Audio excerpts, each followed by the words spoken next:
gentlemen, may I have your attention to the following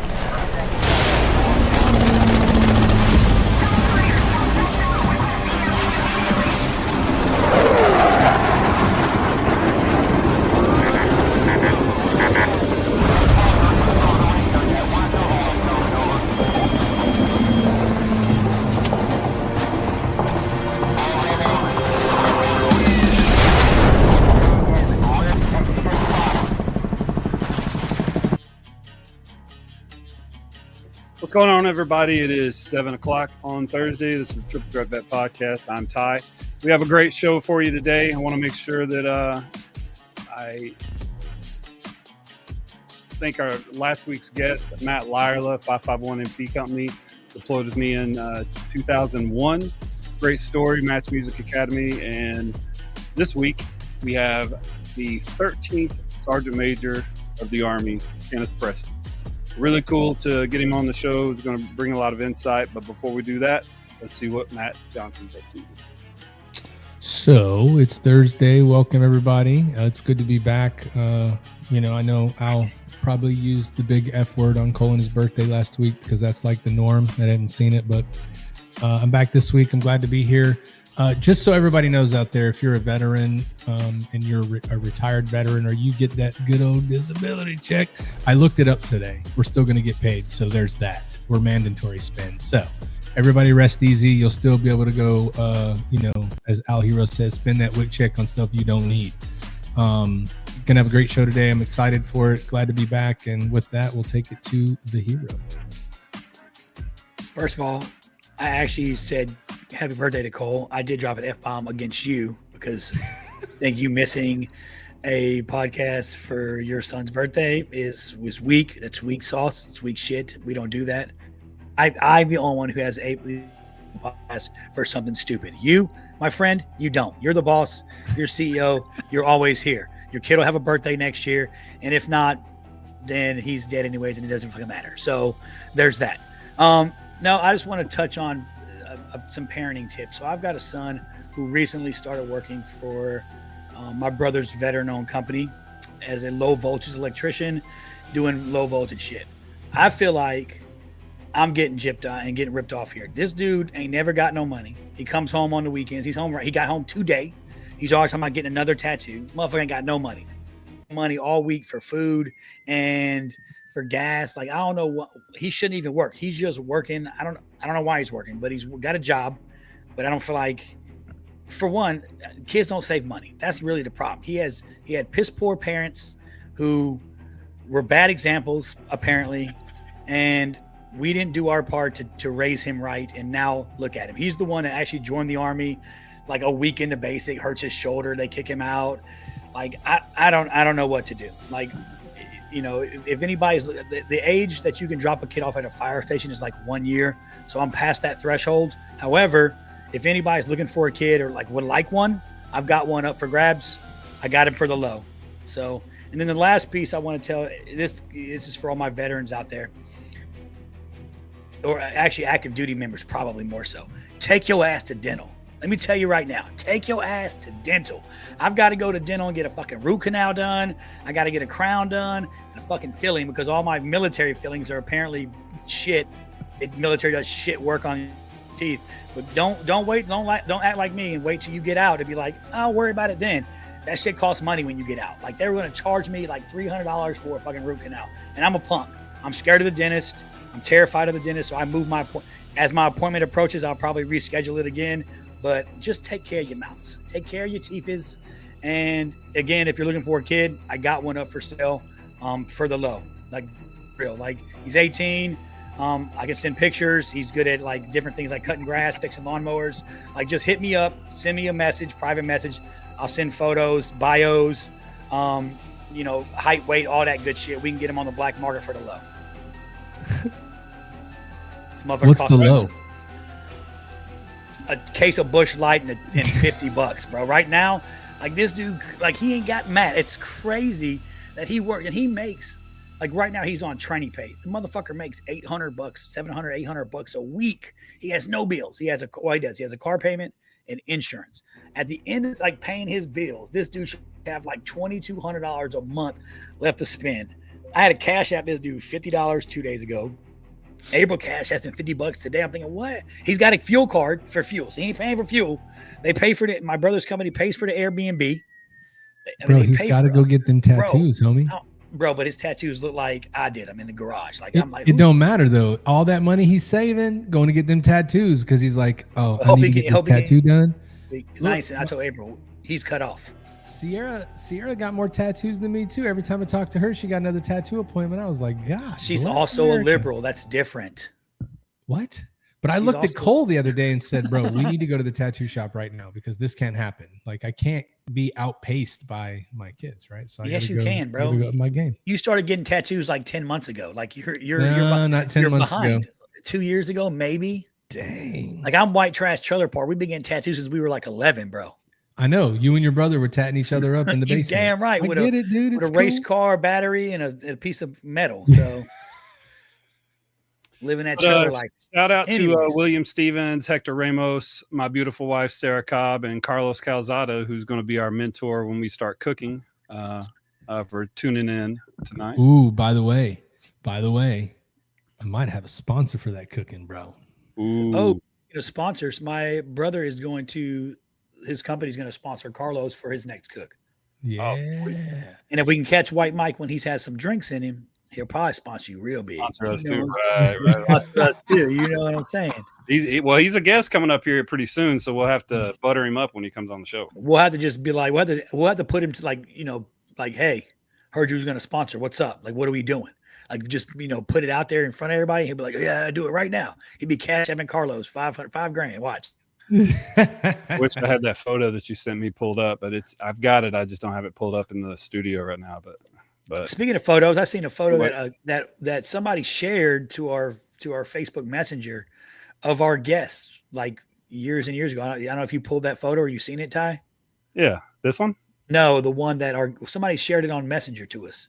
He was like 25 years ago, and it was him and the sergeant major. Oh, let me look at this. Yeah, go look at Messenger real quick. And I don't remember who sent it. I'm not gonna lie though. I thought that dude was in the Seabees back in the day when I saw that uniform. You know what I mean? Yeah, the old greens, bro. Those were the Woodlands. We probably got his hand-me-down uniforms in the Seabees. We probably did. Like, those bro. look good. The Army don't wear them no more. We will. Facts, but that's a cool picture. Yeah, I get it right here.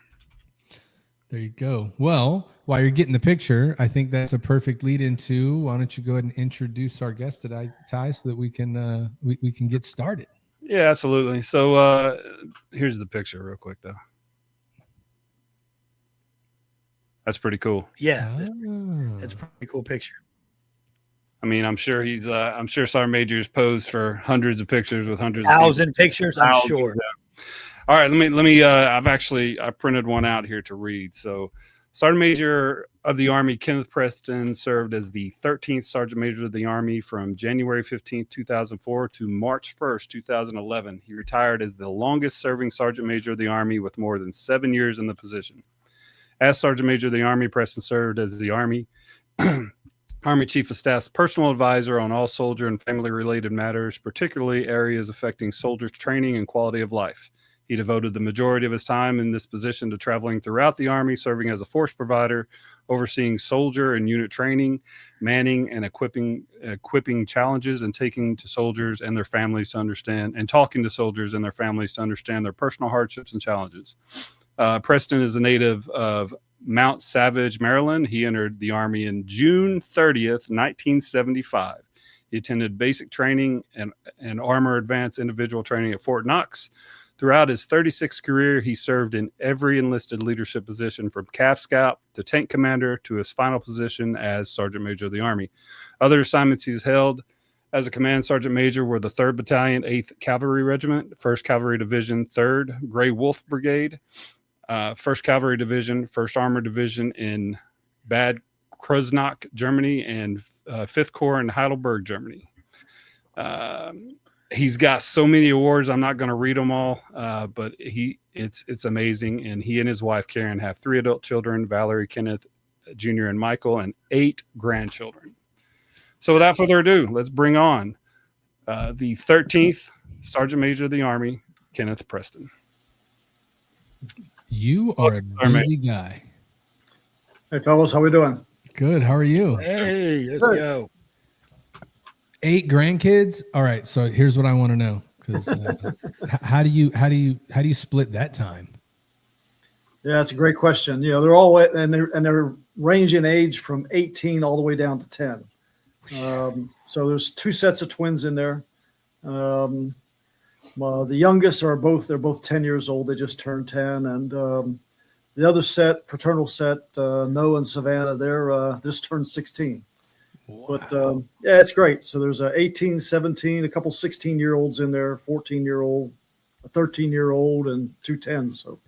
Well, the good news is they're all old enough now where they can all hang out, and you can be like, hey, we're all going here and you're going to like it. We're not going to pick like, oh, they want to go to the dollhouse. They want to go here. That's pretty good. Well, congratulations for that. That's very, that's I've got very, one grandchild cool. and I don't know how to conduct myself, but 8, good Lord. Yeah. So, how long have you and your wife been married?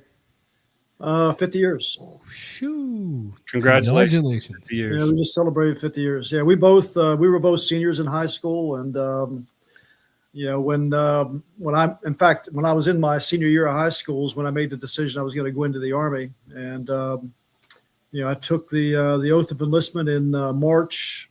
We graduated the end of May and got married, and then I shipped off to basic training.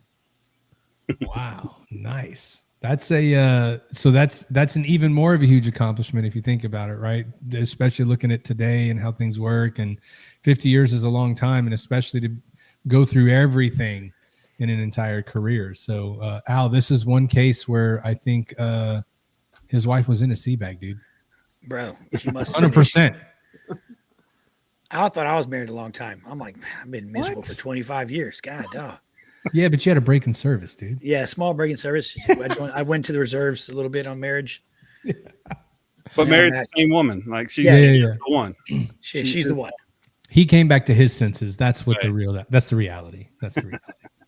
Well, Ken, thank you for coming on today. We really appreciate it.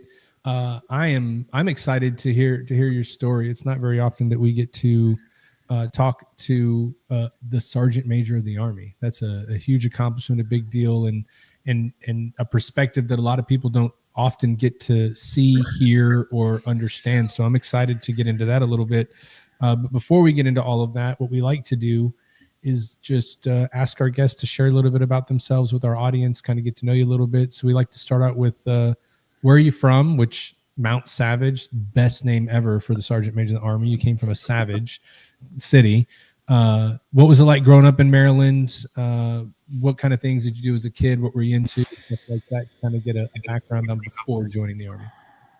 Yeah, so great question. So, yeah, my earliest memories was, growing up on a farm up in Garrett County. So if you're looking at a map of Maryland, Garrett County is the most furthest west county in Maryland, and so it was my mom and dad was living there together, but it was my dad's home place. So it's where his family kind of grew up. And when my grandfather died, they moved my grandmother into an apartment there in Frostburg, and we lived there in the old home place for a while until the family decided they were going to sell it, and then we moved to another farm. So that was kind of life growing up, and then. About age 6 is when my parents moved to Mount Savage. That was where my mom's family were originally from, and started first grade there at Mount Savage High School. And Mount Savage was a Class C school, and it went all the way from first grade through 12th grade. So a very small school, about 850 kids in the whole school, I guess, at that time. And, it was only, 78 in our graduating class. So very small school, very small community tucked away back in the mountains in the Appalachians. Mount Savage, its probably biggest claim to fame was, I think it was 1844. The first iron rail in the nation was cast in Mount Savage. Up until that point, all the iron rails for the railroad were imported from England. So it was really a start for the nation to, the mining of iron ore. Also, coal was a big kind of a mining operation here, as well as the clay to make fire brick. So, yeah, it was just really, it was a mining community, and a lot of small farms, dairy farms up and around the area. I grew up here just like a normal kid anywhere else in the country, I think. I grew up, I played baseball. I loved playing, Little League. I was a newspaper boy. About the age of 12, 13, I started delivering newspapers. So I had, 86 newspapers I delivered every morning from about 5 till about 7 o'clock. And then, I'd come back home, eat breakfast, get cleaned up, and then go off to school. And then there was an evening paper. So I had 86 papers in the evening to deliver as well. So I was a newspaper boy and did that from, age 13 all the way up through to probably 16. And then got my license and did some part-time work as a dishwasher at a local restaurant, and I was a groundskeeper. But I was academic in school. My grades were average. I was kind of expected to be the one to go on and go to college, but the reality sets in that you're not going to get a scholarship to go to college, and I wasn't going to get a scholarship to go play baseball. So being the oldest of four in my family, when I was in my and it was actually really, I guess, towards the end of my junior year, going into my senior year, I started thinking about what was next. And, I didn't want to put the financial burden on my parents. So I really started looking at the military as an opportunity. And so when I made the decision to join the military, it was, to do 4 years, get out, take the Montgomery GI Bill, go to college and become an architect. As all true military members say to their recruiter, I just want to go to college. And the recruiter goes, got him. Yeah, you can go to college. It's going to be great. That's great. So for you, so you live in a small town. I would imagine you're the person from Maryland that's like, what do you mean eat crabs every day? We weren't by the water. But for you, where did you first see the military? What got you interested in the military? And where did you start to get an idea that would be the thing that you want to do? Being from a place where there's probably not a huge population of people that do that. Yeah. Great question. And honestly, this part of Maryland, there are a lot of veterans, and, military service was part of my family. So, probably my earliest memories of, the military, both my parents served. My mom was in the Air Force. My dad was in the Army. A lot of people don't know that, but my mom was a Korean War era veteran. So she was in from 1952 to 1955, volunteered to serve. This was a time when, women weren't allowed to be married, weren't allowed to have families. And, so her and my dad were both, from the same area. Frostburg and Mount Savage are, 6 miles apart. So they knew each other. And, Dad was supposed to go in from 1953 to 1955. He had a 2-year obligation. But he broke his arm working for a roofing contractor, so he was delayed 2 years. His twin brother was in from 53 to 55, but my uncle, he was delayed till 55 to 57. And so as Mom was leaving the Air Force, her and Dad got married. Dad was a artillery. He was Nike Hercules missiles. He was part of the coastal defense for the country at that time, and he was stationed down in Annapolis. So, and that's, just as he was getting ready to leave the military is when I was born. So I was born there in Annapolis. So I tell everybody that, I came from a joint team from the very beginning. Yeah. You were born in Annapolis and you joined the Army? I did. I mean, that's, Yeah. So, I've got cousins that have been in the Navy too, but, probably the biggest influence on me as far as military was my grandfather. And, when I was 12, my grandmother had passed, And my grandfather, who was a World War I veteran, was blind. So he was, no longer able to live by himself. So, my mom and dad moved him in with us, and we shared a bedroom together. And so, I had the opportunity to sit there and, hear all his stories. And I was probably one of the few that actually, and you know how it is with veterans. Veterans don't really like to share a lot about what they did because, people don't really understand the nature of what you've been through or what you've done. But it was interesting just to sit there and just listen to his stories. He was one of the 2 units that we sent into Russia to shore up the Eastern Front. So he told me all the stories about riding on a train up through Russia, and I had to go back through the history books because I thought he was confused. But then I learned and understood what he was actually doing in Russia, during World War I. But I've got his helmet. I've got his Enfield rifle that he brought home with him. So it's he probably had the biggest impact on me as considering the military for service, and just listening to his stories and the adventures of him and his buddies, all the places that they went and the things that they saw. I mean, there was the hard times too, but he always had a very positive kind of outlook on life, and he really kind of focused on the positive things that he loved about the military. Wow. So is there and if you don't mind me, is there a story from your grandfather you remember that, like, that's the story that you always remember? It's the one that takes you back, is the one that you could share with us that he told you about being over there and in service? Is there anyone that comes to mind that is like, the top of that list? Yeah, the best story was him, and he had a real close friend. Now this is he was only 17 years old, and so him and his buddy were literally riding on the front on the cow catcher of a locomotive through Russia. And he told me as the locomotive went through all these little small towns and villages, they were hailed as heroes. And, the people were out there, clapping and, applauding and everything. So that was a very special moment for him, and it just, it changed his whole demeanor when he thought about, his service in the military and what he did. But, for the short time that World War I existed, and the time that he spent there, it was just, it was some positive thoughts for him. I mean, it was a tough time for the nation.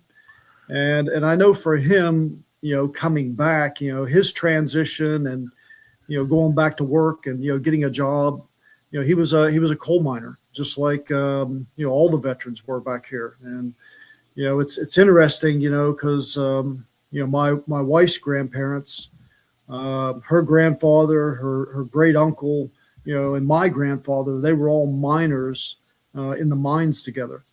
So we had a lot of a kind of a family connection in there too. But he talked about his time there. They spent a lot of time walking, marching through the through the forests and the mountainous areas that was there. But his best story that was riding on the front of that locomotive. Yeah. The appreciation for what they did to help him, that'd be a story that would get me motivated to want to do that too, right? The appreciation for what you're doing for other people, that's, protection at the end of the day. Yeah. It's amazing. Yeah. I used to love how, like, when we were deploying at the beginning of GWAT, you would go through these different countries, whether it be for, just a connection flight or for R&Rs, everyone would cheer.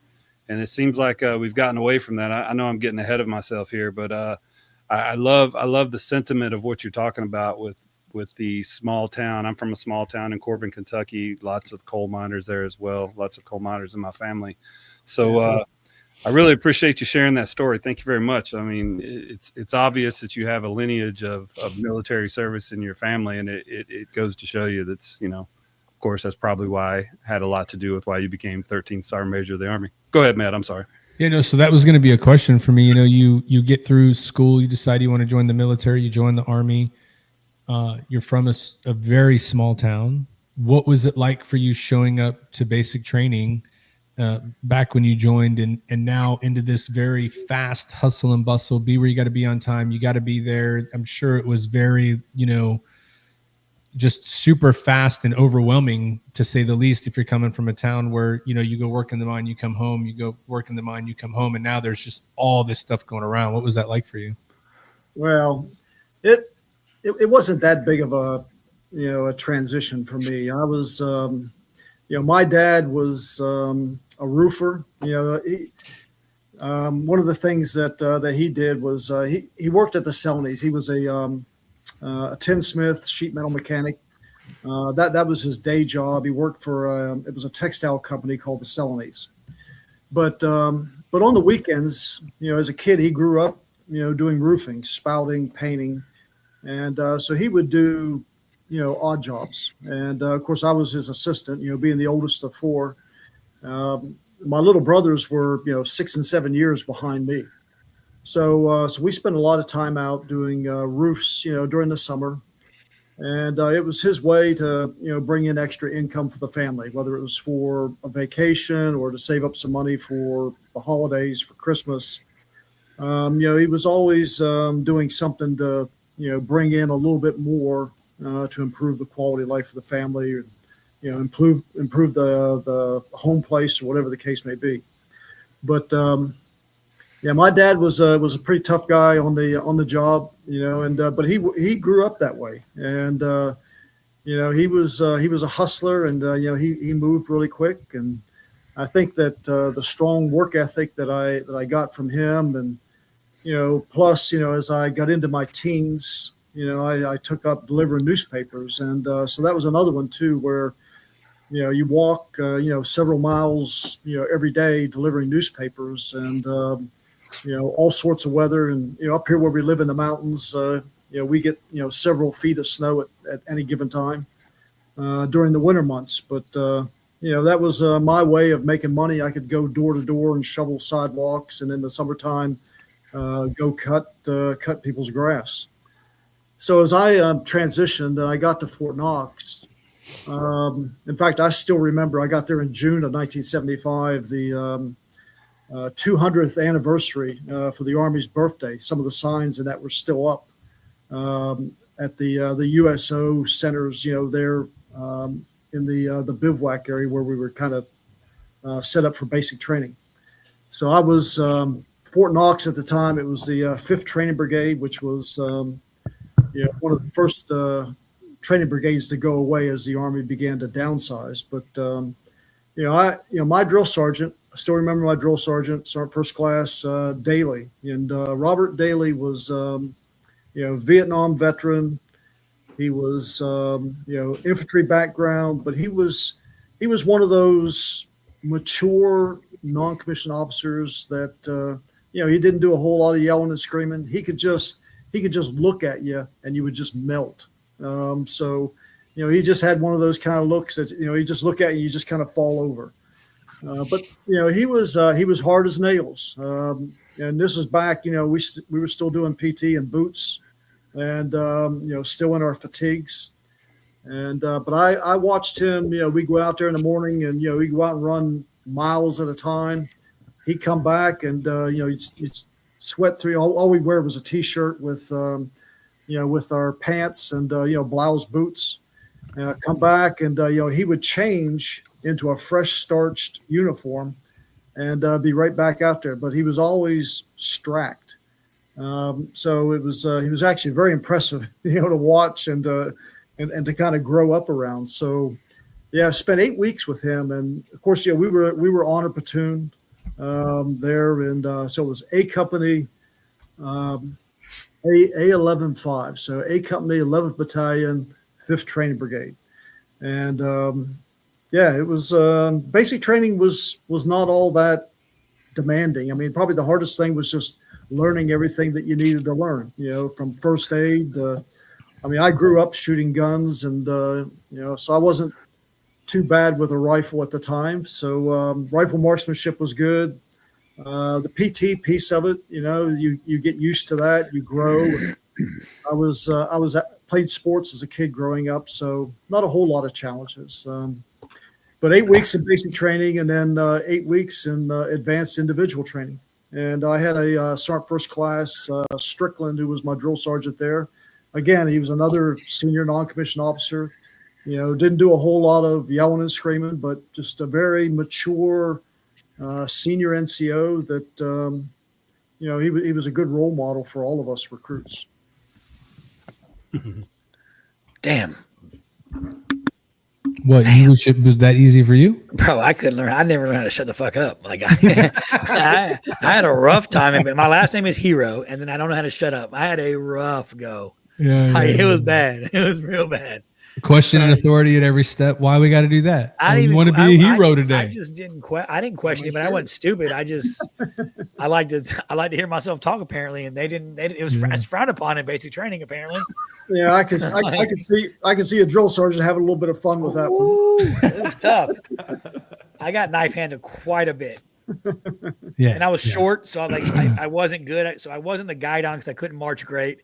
So, but I was like always in the front because I'm short. It's height line, so I'm always in the front. I remember like watching this dude like spear our guide on across the parade grinder, and it was horrible. I was miserable. Man. Yeah. So, and for us, I mean, we were in the old World War II wooden barracks. Oh God. And so you had downstairs and upstairs. So I was upstairs, and I was at the far end of the bay on the right-hand side. And I shared, a bunk with Tommy McNeil. I still remember Tommy McNeil. But so we were all the way down at the far end. So when the drill sergeants came in the morning and they were waking people up and rolling people out of the bed, we had lots of time to get out of bed and be standing up, before they ever got down to our end of the bay. Smart. Man, you would think that those drill sergeants would have been like, okay, you guys go upstairs and I'm going to start downstairs. When you hear me going, then you guys go. It looks like they missed an opportunity there, to be honest. Could have set it up. So going to basic and AIT, finish those, getting into the Army, what were your first duty stations and what kind of work were you doing once you got in? Yeah. So, so for my wife and I, when we got, we made the decision that we were going to get married. We wanted to get as far away from the mountains of Western Maryland as we could. Kind of growing up here, it's kind of like living on an island.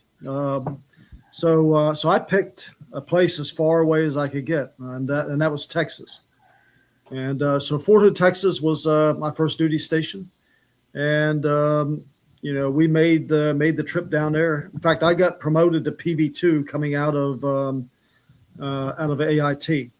So it was an automatic promotion. It was part of the enlistment contract.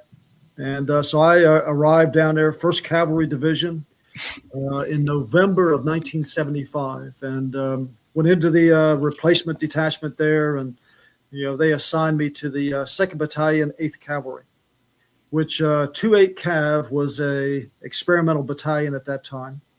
And 1975, the Army, had just come out of Vietnam, and they were really trying to figure out, what the Army, how it needed to be structured to fight the Cold War. And at that time, under the old J series, we had 5 tanks in a tank platoon. And so we were experimenting with 3 tank platoons. We experimented with the 4 tank platoons. We had dune buggies. We had motorcycles, which I got to be a cavalry scout for a while on motorcycles. That was one of the things I did as a kid growing up, was race motorcycles. But so I was having fun. I mean, I enjoyed my time there in Texas. I loved the weather. I loved the hill country, Central Texas, and for Karen and I, it was a perfect place to start a family, and really kind of get started in life. And, really had no consideration whatsoever at even re-enlisting. But I was there for about 2.5 years. And I was very fortunate that, the Army at that time had just went through a huge drawdown. Coming out of Vietnam, there was, 1.5 million soldiers on active duty. And coming out of Vietnam, the Army was drawn down to about 780,000. And so with the drawdown, there was a lot of people that exited the military at that time. And of course, we did that transition to the all volunteer force, and units that were overseas, particularly those that were stationed in West Germany, those that were stationed in Korea, those units had to be manned at 100% strength. Actually, probably 100% plus. You had to have some extras over there. So what that meant was the shock absorber was really those units that were kind of stateside, that were not necessarily first deployers. And so our units there at Fort Hood were probably manned at about 70%, maybe 80% strength. I mean, there was always vacancies within the platoons.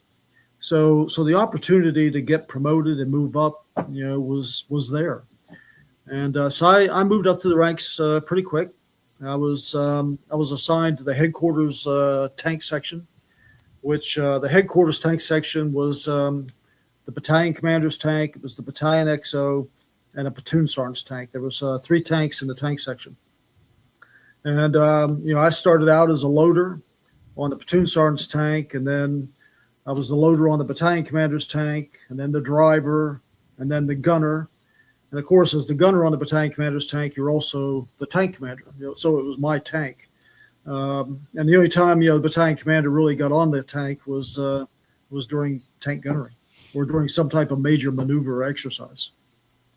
Where they had to show that they knew how to get into the tank still. That's what that means. Like, oh yeah, I know how to get in this thing. It's cool. I do it all the time. Watch this, guys. All right, y'all good? See y'all. They would ask Sergeant Preston what to do when they got it. Yeah, the same guys that fly into a combat zone the last day of the month, stay until the next day to get all. Yeah, we know how it works. Yeah, I was there. I seen it with my own 2 eyes. Yeah. So Matt, before we go any further, I want to talk about some of the comments we're getting. So Sergeant Major William Stevens said, we showed you that picture of him seeing you 25 years ago. That's amazing. You make an indelible impression on people. But there's someone here named Jordan Book that said, met him a few times while I was over in Baghdad at Monday Night Football. So that's what I love about, sergeant majors and specifically, but, operations sergeant major is always in the top. But your command sergeant major, and of course the sergeant majors of the Army throughout the history since I think 66 is when it started. Yep.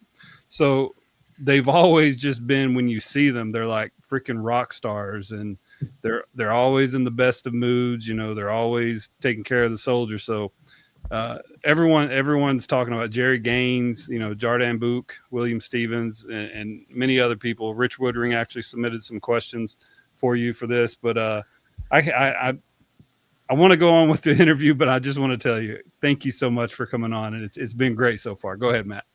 Thanks. Yeah, no, I was just going to ask, what was the conversation with your wife like when you went home and said, honey, I got my own tank. I got my own tank. I got my own tank. It's my tank. Yeah, I got a tank. Nobody does anything on this tank unless I tell them, Yeah, it was. In fact, we were short. It was me, and I was a sergeant, and my driver was PV2 Benny Hare. So, so Benny Hare and I mean, we were a crew, and there was. I mean, that was the thing about 28 Cav. It was experimental battalion. We did, we tested the 3 tank platoon concept. We did the it was called the BART test, the Basic Armor Reliability Test. And it was a test for the Army to determine if it was better to put money into the older tank systems or to invest and build the Abrams tank. And so we spent, it was literally 9 months doing the BART test, and most of that time was in the field. I mean, we'd come back in on the weekends, but during the week we'd be out there, maneuvering all throughout the week. And being in a headquarters company, I usually, got kind of tied up with the scout platoon. So it was the headquarters tank section and the scout platoon. We were with the Op 4.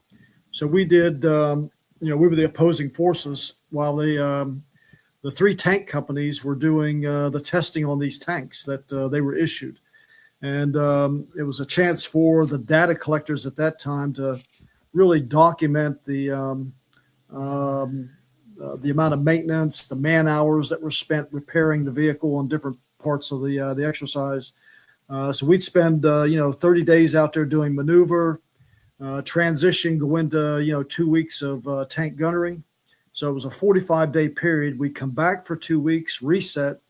They would rotate the tanks. So there was, they had 5 M60A1 rebuilds, 5 M60A1 brand new Rise passive tanks, and there were 5 M48A5 tanks. So each of the 3 line companies had these 5 tanks.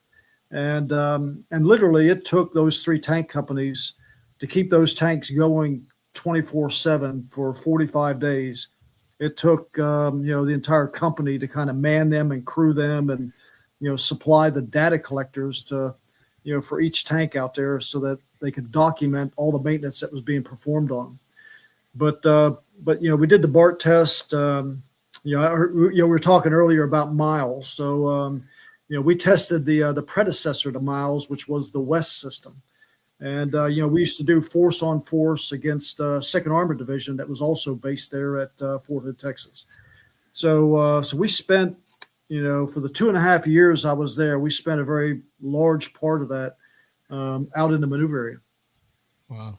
Sergeant Major, so I talked a lot of shit. I got in a lot of trouble. So I spent a lot of time in the armory cleaning block weapons just because they didn't have nothing for me to do. Pertinent, I guess. Who cleans the tank? Like when y'all shoot a tank, who cleans the tank? The crew does. Oh man, that's awful. God. And and I will tell you that most of the times when you're out there training, the Army always finds these. It's not like the Navy where you live on a beach. Okay, you're out in the mud. Come on now. Sorry, I couldn't help it. But you're out in the mud, so you can imagine. Yeah. A tank with the track and the rollers, and you come back in. I mean, you spend days, getting the mud off of it, getting it cleaned up, cleaning the weapons, cleaning the inside of it. Because jumping off the tank, climbing back into it, you can imagine the mud that gets tracked in and out. And so it takes a good week when you get back to get everything back to normal and, spick and span and, cleaned up. Well, Al, just so Ken, just so you know, Al's asking that question because he was a mechanic in the Navy when he actually pretended to be one. And he told guys like me who are EOs, we're not working on that until you clean it. So he knows who cleans it. Like we would go run a loader or don't bring no track. They go back into don't bring no track into the shop. There's mud on there. We can't find the grease fittings. Bro, I was the worst. I was the worst. What? I was, me. I was the worst. Out on the wash rack spraying. So he don't know how to clean it because he never had to. That was the thing. He didn't have to do it. Yeah, he didn't have to do it. But I'm sure if they would have had the opportunity, he'd have been doing that instead of the weapons.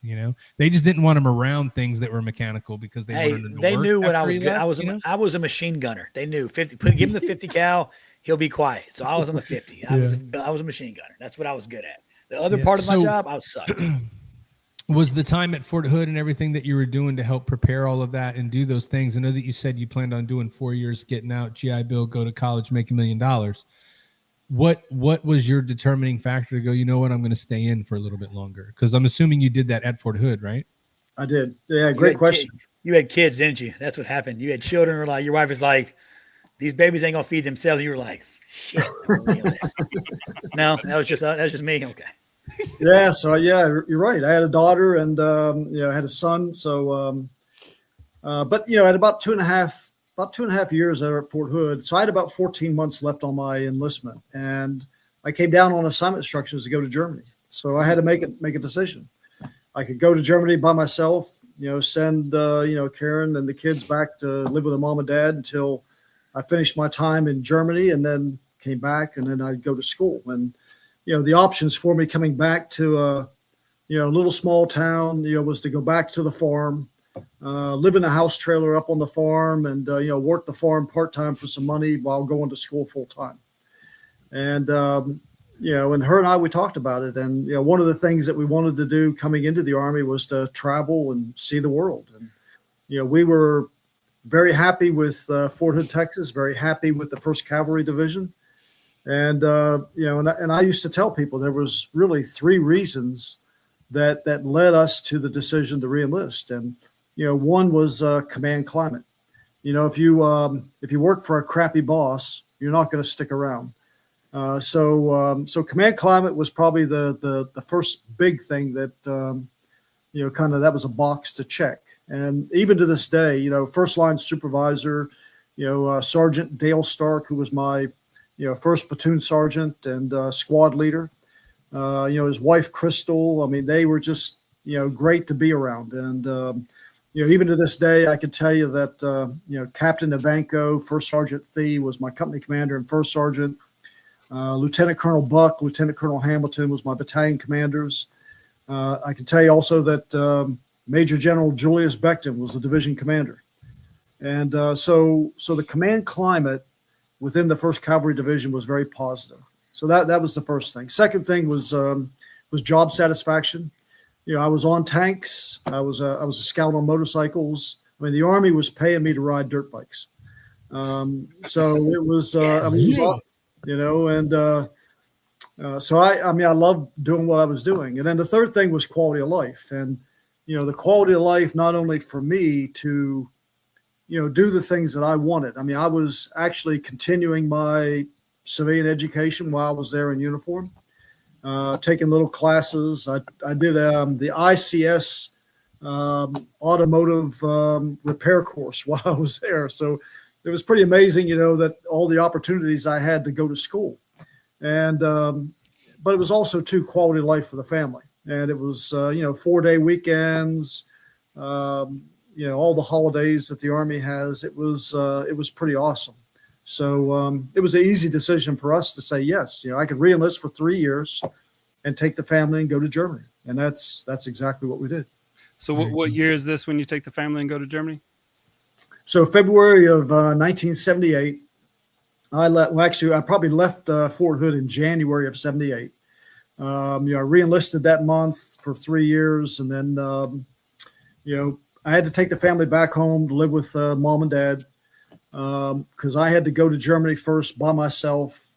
I lived in the barracks until I found a place, either got government quarters or found a place off post. And so, so I got to Germany in February of 78 and I was living in the barracks. There was a waiting list for housing. So naturally, I wanted to get the family there as quick as I could. So I found a apartment off post. It was about 9 kilometers outside of Gelnhausen, Germany.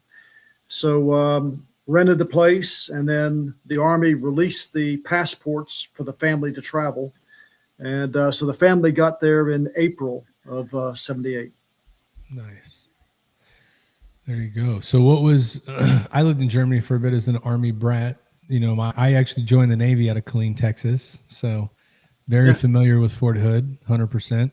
What was it like for you guys in Germany? What are the memories you have there? I remember, the biggest thing, I was a kid though. I wasn't in the military. So I saw my dad going to the field and he was working and all that. But we got to go to Paris and see the Eiffel Tower. We got to see the castles. Like, is that the kind of things that you took advantage of while you guys were there? Because it sounds like you did a lot with the holidays that were in Texas. What was it like in Germany for you guys?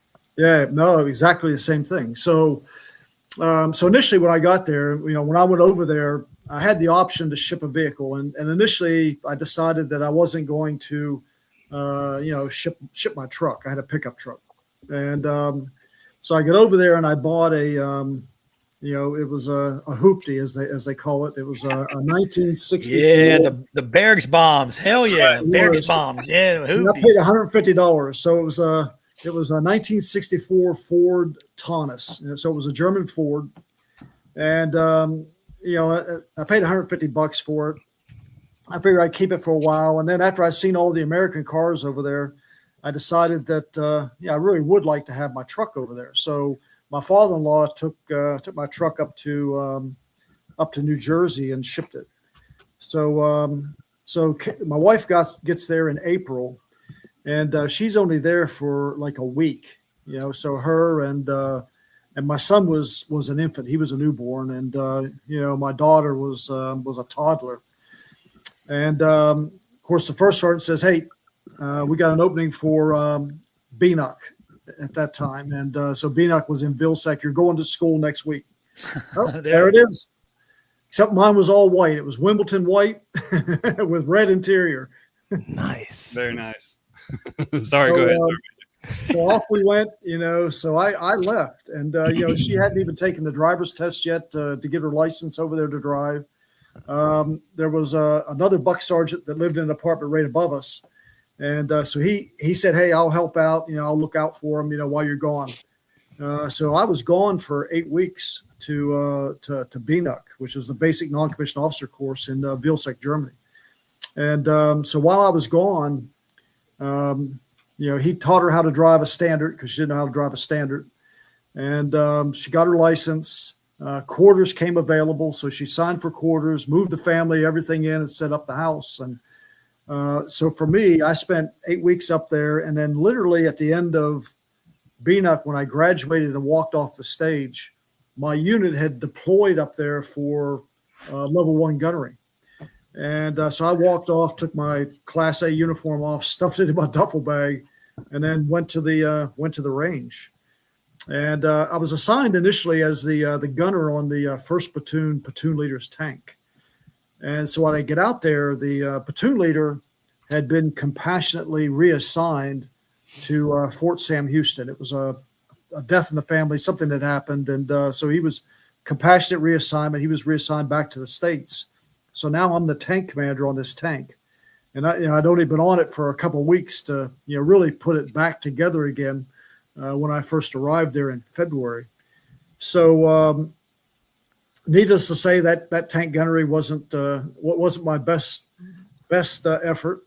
It was, because we got there, they were already on, tank table 6 at that time. So tank table 6 was a stationary main gun, machine gun range.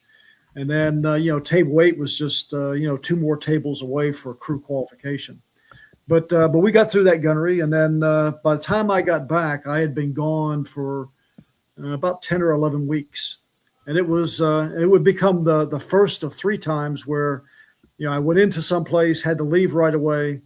And, the family had to get settled by themselves. And I had to ask somebody where I lived. But and then you get in and they're like, oh, great. You already did it. That's cool. Well, where you guys want to go this weekend? Like nothing ever happened. You're like, oh, that's cool. Where am I sleeping again? In the same room with, okay, cool. At least we're in the same room still.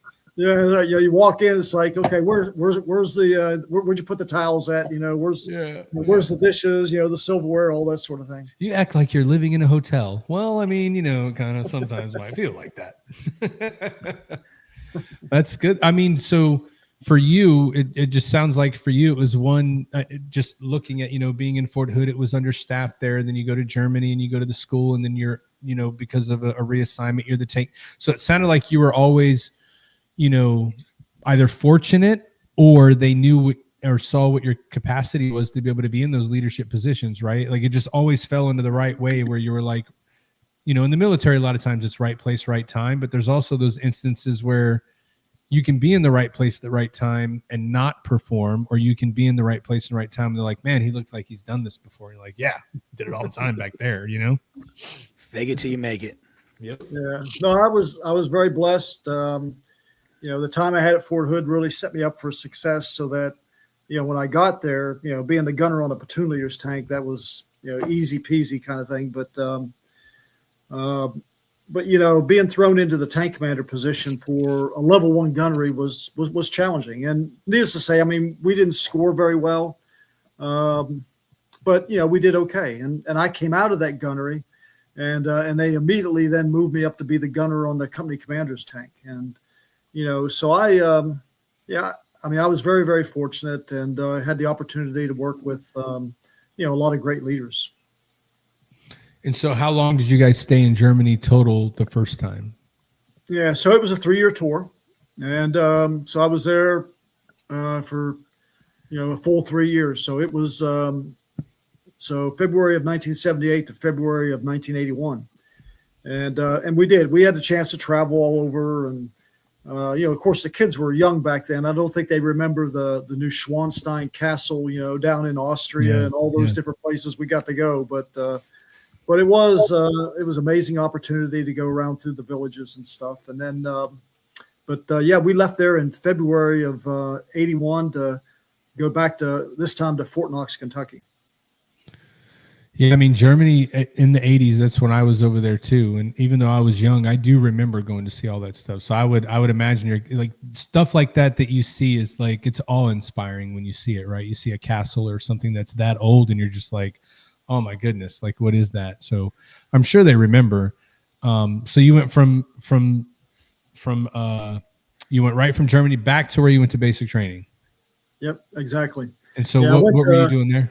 Yeah, so this time I was assigned to weapons department, and the reason I ended up back there, my platoon sergeant that I had there in Gelnhausen, I had 2 platoon sergeants, and both of them ended up back at Knox. And my aspiration was to be a drill sergeant.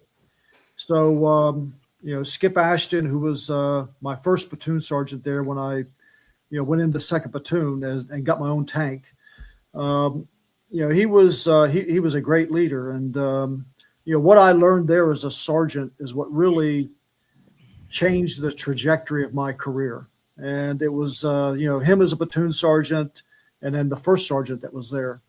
I watched that unit under Jim Bessler, who was a company commander, and Gary Pastine, who was the first sergeant. I watched them take a company that was pretty low on the totem pole as far as morale, esprit de corps. And literally over the course of 2 years, that company was one of the top performing companies in all of Europe. And, so that 3-year assignment in Germany, really impacted my career, and it just changed my whole outlook on life and changed the trajectory of, how and who I would become as a leader. But I got promoted to staff sergeant while I was there. I was company master gunner while I was there.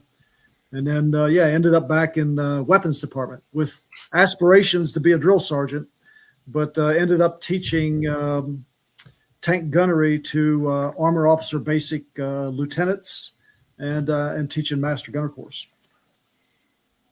So they told you were going there, right? You're going to go teach these people how to do this thing you're good at. But I want to be a drill sergeant. I want to shape the future of the Army. You are in the right place. Go teach these people how to shoot. Teaching JOs. God help us. Oh. Such a good time. Such a good time. Yeah, I had my drill sergeant packet put together when I not long after I got back there. But what stopped me from being a drill sergeant was I got selected to do 2 years on exchange with the British Army. And so I'd been there for, I guess, about a year and a half. And at the time I was teaching, all 3 tank weapon systems in the Army inventory. I was teaching M60A1, M60A3, and of course the XM1. So, the XM1 1981 was, when it was, it was just being fielded. The first unit in the Army that was receiving the tank was the 2nd Armored Division at Fort Hood, Texas. So all the lieutenants going through Armor Officer Basic, they were my students. And so I had a chance to teach all of them on the M1 at that time. And of course, I was teaching Master Gun. And I ended up I did the Master Gunner course while I was there in 1983. 1983. So this is amazing to me. And shout out to Rick Morris, Command Sergeant Major Rick Morris of the 716th. He's retired. He gave you a shout out there, Sergeant Major. Yeah. He's a great friend and a great Command Sergeant Major, great NCO. Yeah, he called me when I got promoted to sergeant. He called me a no time in grade buck sergeant, and smeared my basketball. Like he thought he was good at basketball, but I schooled him. But he was a sergeant major, so he told me. So he won. Yeah, he won, of course. Yeah. But I tell you what, Sergeant Major Morris got us a basketball goal in the middle of Afghanistan, and we had some great morale because of that. So shout out to Rick Morris. Yeah. There you go. So all this time that you keep going, through the ladder and moving through, at what point in your career So, I mean, I guess after Germany, did you decide this was going to be a career for you? You're going to do at least 20 after you left there? Or when was the decision made by, and one thing I will tell you though, as we get into it, one thing I appreciate hearing you say is that every time you've talked about staying in, going to another duty station, or doing something in the Army, I don't know if you realize it, but I realize it. You always say, we decided to do this. And I appreciate that you bring up the we, that it's obvious that it was the decision for the family. Are we going to do this or not? But at what point did you guys decide we need to push this thing through for the long haul? Yeah, that's another great question. So I left Fort Knox in, September of 1983, reported to England. So Loworth Cove, England, is the home of the Royal Armor Corps Gunnery School. So it's basically the Fort Knox at that time for England. It's where they do all their armor training. And we had an exchange program set up between England and Canada. They sent senior non-commissioned officers to Fort Knox to teach, and we reciprocated and sent non-commissioned officers over there to teach. And so I was, I didn't expect to get selected. I was teaching, as I said, all 3 tank weapon systems. And, one of my students that came through, I was teaching the checkout program. And one of my students was WO2 Warrant Officer Mick Gossage. So Mick Gossage was the second British non-commissioned officer to come on the exchange program. And, I taught him on the M60A1, and then I had him again as a student on the M1. But he was very enlightening, and he's very complimentary of all the things that I was doing. And he made he kind of made the case. He says they're getting ready to do a selection board to pick the replacement for Mike Cobb. Mike Cobb was the one in England at that time, and he says, I think you ought to put your name in for it. And, I wasn't really sure about, because I'd only been there at Knox for about 2 years, a little bit over. And so I said, okay, well, I'll interview for it. But, everybody that had been on that exchange tour at that time were, all sergeant first class, very senior NCOs. Rod Caesar, who was the first to go on the assignment, came back as a master sergeant, and then Mike Cobb, again, he came back as a sergeant first class promotable master sergeant as well. But so I interviewed for it and was selected. So I was, very humbled, but it was an opportunity to take the family. We all traveled together. They picked us up at the airport there at Heathrow. They had a house there for us. And so I became one of, 36 instructors there at the school. And, I worked for a British major and a British colonel and a sergeant major. I was one of their 36 instructors teaching, British and international students coming through the schoolhouse. So it was an amazing experience. And I taught 7 different weapon systems while I was there. I taught Chieftain and Challenger, which was, their 2 main battle tanks. And then I taught the reconnaissance vehicles, the Scorpion, the Scimitar, and the Fox. And then I also taught guided weapons on the Striker and the FV438. So it was an amazing opportunity, and they moved me around. They gave me an opportunity to teach a little bit of everything. And so are all those? Hey, so, Matt, is it weird that when he talked about all the weapon systems, I got a little excited? Like I was going to ask. I might be a little hard right now. It was awesome. Right. So I am very naive, so forgive me for not knowing this, but all those weapon systems you're talking about, that's their weapon systems you're teaching. Is that correct? That's right. Yeah. So what was it like for you to go, like, I've done all these things for the U.S. military, and now I've been selected. I'm going to go teach this, but now I'm going to go teach some stuff I've never messed with. I've never been on it. I've never shot it. I know it was like, was there training for that, or what was the process for you to be able to go, yep, I'm ready to teach people how to do this? It was one of the most challenging assignments of my career, but it was also one of the most rewarding, and it was one of the funnest assignments of my career. So when I got there in October, naturally, the first thing I had to do was in process. And so I had to take a train. I worked for the embassy in London. So I had to go down to London and in process there. And then they sent me up to one of the air bases for my personnel records and my finance records and all that sort of stuff. The closest American to me was a major who was stationed in Bovington, which was about 7 miles away. And he was there. He taught Soviet tactics at their for the cadets and the young officers going through school. But so once I get in processed, they sent me up to Lark Hill. Lark Hill is, you've heard of Stonehenge. I'm sure you know what Stonehenge is. So Stonehenge and Lark Hill are all right there together. So there was a tank battalion that was based there supporting the infantry school. So I went up there and spent 3 weeks with them, so I would have an opportunity to know what it was like to be a armor crewman, a tanker in the British Army. So I spent 3 weeks there, lived in the barracks with them, and went out with them on maneuver exercises, and then came back to the school. So this is now November of '83. So then I had a 4-week what they called a pre-cadre course. So the Carter, as they called it, would then start in January. But the pre-cadre course was an opportunity for me to, spend some time on the Chieftain. And Chieftain Challenger at that time, very similar, the improved fire control system, IFCS, and TOGS, the thermal octator gunnery system. So, you learn all their acronyms and, you learn the lessons.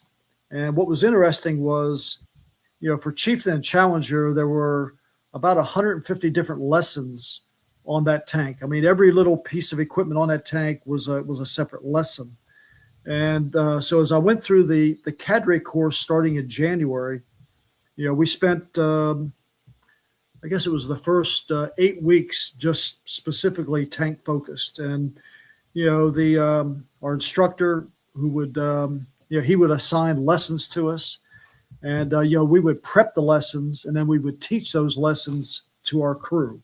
So there was 6 of us that was assigned to each instructor.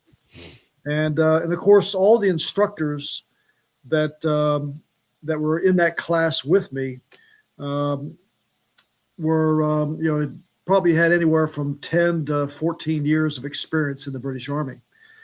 So in the British Army, their progression is a little bit different from ours. Within the armor system, they choose between signal, driving and maintenance, and then gunnery. So in the gunnery track, their first thing that they do is what they call is a gunner mech course. And, so a gunner mechanics course is the first thing that they kind of go through as part of their career progression. And then the next course is a gunnery instructor's course. And a gunnery instructor in the British Army is equivalent to what a tank master gunner is in the American Army. And so all these instructors that were back there going through this cadre course that I was in had been gunnery instructors out there in their units. So I was kind of playing catch up with them to catch up on, 10 and 14 years worth of experience on the equipment. But, for me, it was, long nights, studying lessons and preparing the lessons and then, teaching lessons, the following day. So it was, an 8-hour duty day. And, you had, your breaks in there, but you had their duty day was broken into 9 instructional periods, 45 minutes per instructional period. And that's how the classes were laid out. So went through the cadre course on Chieftain and Challenger about 8 weeks. And then, reconnaissance, we spent probably 4 weeks on Scorpion. We spent probably 2 weeks on Scimitar and Fox. Scimitar and Fox both have the 30 millimeter Rorton cannon, and then we spent 4 weeks on guided weapons. So you get through the cadre course, and now you wear the famed red instructor's tabs of as a gunnery school instructor, which in the British Army very, very prestigious. So my first class that I taught coming out of the cadre course was a overseas instructor's course on Scorpion. So my first 6 students, I had 4 Nigerians, 1 from Oman and 1 from Brunei. The Omani, the Brunei, and 2 of the Nigerians all 4 of them were captains, and I had a sergeant and staff sergeant from Nigeria. So that was my first crew, and my job was to teach them an instructor, teach them a lesson, and then they would teach that lesson back to me. And of course, they would all go back to their respective countries. They had bought the Scorpion, and they were going back there to stand up, their armor school and teach there at their schoolhouse. So it was pretty cool. Wow. Sergeant Major, is this where the term train the trainer kind of came from? Is that track that you were teaching way back in, the mid 80s? Yeah, absolutely. It was really train the trainer. That became doctrinal. Yeah. And that's what the master gunner does, is a train the trainer. Yeah. Top down, bottom up. I love it. Keep talking about that master gun, and look at Al up there. Yeah, he's all happy. He's like, guns, shooting, and teaching. Let's go. So all let God sort them out. You know what I'm saying? Like, hey. So you were on the staff that you were at there in the UK. You were the only American on staff there, because you said that the closest American was at one of the colleges. So you were the only U.S. soldier teaching in that school. I was. Yep, I was. Wow. And the kids, all 3. I had 3 kids now at this point by the time we got to England, and so Valerie and Kenny were both kind of first grade, second grade, and they went to a British school down in the village. So pretty much you're the only American in this whole place. So that equals what that really means is you're the baddest motherfucker in the whole schoolhouse. That's what I take from it. Like the only American, like he's the baddest dude in the whole schoolhouse. That's what I took from that. Period. Yeah, well, look at that scowl he had. I'm sure he developed that scowl in England. Stack. Yeah. If there's one thing British dudes can do good is they can stare you down, bro. They can drink too. They trust me. Well, I mean that too. But I'll tell you this: your kids they were probably like, the Army's great, dude. We lived in the States, then we went to Germany, then we lived in England, dude. I don't know why you guys are complaining. This is awesome, man. But they don't realize is our kids are in shitty Navy bases, living in projects in the housing. Yeah. Like we're in like the E4 and below housing. It's like what's putting happening? Kiddie pools in the backyard. Putting kiddie pools on a in beach. the backyard. You're living on a beach. Not me. I wasn't real Navy. I never been on a ship. No, see, so that's what I was gonna say. Sergeant Major, ask him how much sea time or ship time they both have. 22-year careers for both of them. We were pretty much we were Seabees, Sergeant Major, so we were like combat engineers. We didn't get to see no beaches. Nobody cared about us. We were the redheaded stepchildren of the Navy. Talk about yourself. Then I went recruiting, and they hated us then too. But here's the question. I have a deep respect for Seabees, so I spent some time with some Seabees in Africa. There you go. Nice. How many ships have you been on, like U.S. Navy ships, Ken? How many ships have you been to? Let's see. I can't remember. Let's say on active duty, how many did you visit? Yeah, so I was on the USS Cole. I did a visit there, and then awesome ship. I can't remember the. So when I was the 5th Corps Sergeant Major in Iraq, in fact, we were still in Kuwait, and no, in fact, we were in Iraq. So we were in Iraq, and we had the 12th Aviation Brigade was doing deck landings out in the Gulf of Kuwait, and I had a chance to go out there and spend a day out there on one of the ships. This is that's one more. That's one more day than I spent on any. So that's you one actually more day went to a ship away from the pier in the ocean, yes? I was in the Constitution. You shut your mouth. Yeah, you didn't even leave the pier, dude. I had, in fact, your buddy Rick West yelled at me because I was running late. We got to the ship late. He was like, "I'm glad we're all waiting on you." I'm like, "Is he talking to me?" Who is that? Of course he was.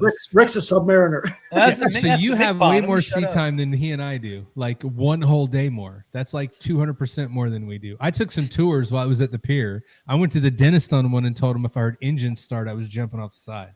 CBs we're pampered. But we do work hard, so there's that.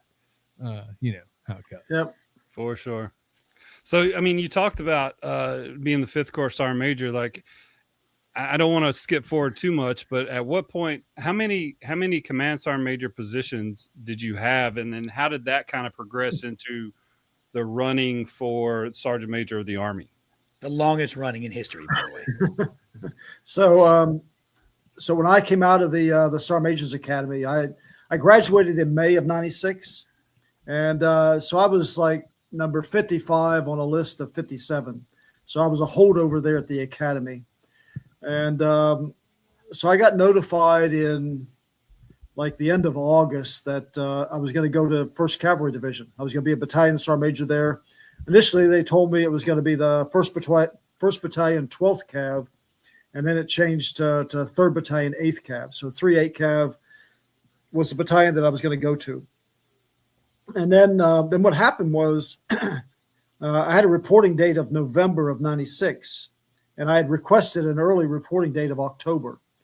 But the 15th of September, it was on Monday morning at like 9 o'clock, the 3 Corps G1 Sergeant Major, who does all the HRC kind of assignments, called me and he says, "Hey, if you've been listening to the news, we need you here tomorrow." And so this is Monday morning at 9 o'clock. I said, "Okay, understand." And I knew that they were deploying troops at that time. I said, "When's the last flight?" He said, "Saturday morning, brigade headquarters." I said, "Roger that." So I went to my boss, and the Sergeant Major's Academy and Fort Bliss, I mean, they bent over backwards to get me out processed. And I was appointed to Command Sergeant Major on Wednesday at noon. My wife was there going through the spouses course. And so we packed everything up. I had my little apartment there and drove all night Wednesday night, got there Thursday. I in processed Thursday and Friday, and then flew 6 o'clock in the morning on Saturday with the brigade headquarters. And this was Operation, Desert Strike. And at that time, we had a battalion that was based in Kuwait as part of intrinsic action. And that battalion was part of the 3rd Brigade, the Grey Wolf Brigade of the 1st Cav Division. So when Saddam was doing this big exercise, he was doing some saber rattling, and they thought that he might try to reinvade Kuwait. So they mobilized the entire brigade and sent the brigade over there, and we drew out the entire pre-post set of equipment. And literally within 72 hours, we were sitting in defensive positions out in the desert. It was probably one of the fastest, smoothest deployments I'd ever been on. But it was amazing. And 3-8 Cav was the lone armor battalion in a heavy infantry brigade. The Grey Wolf Brigade was a heavy infantry brigade.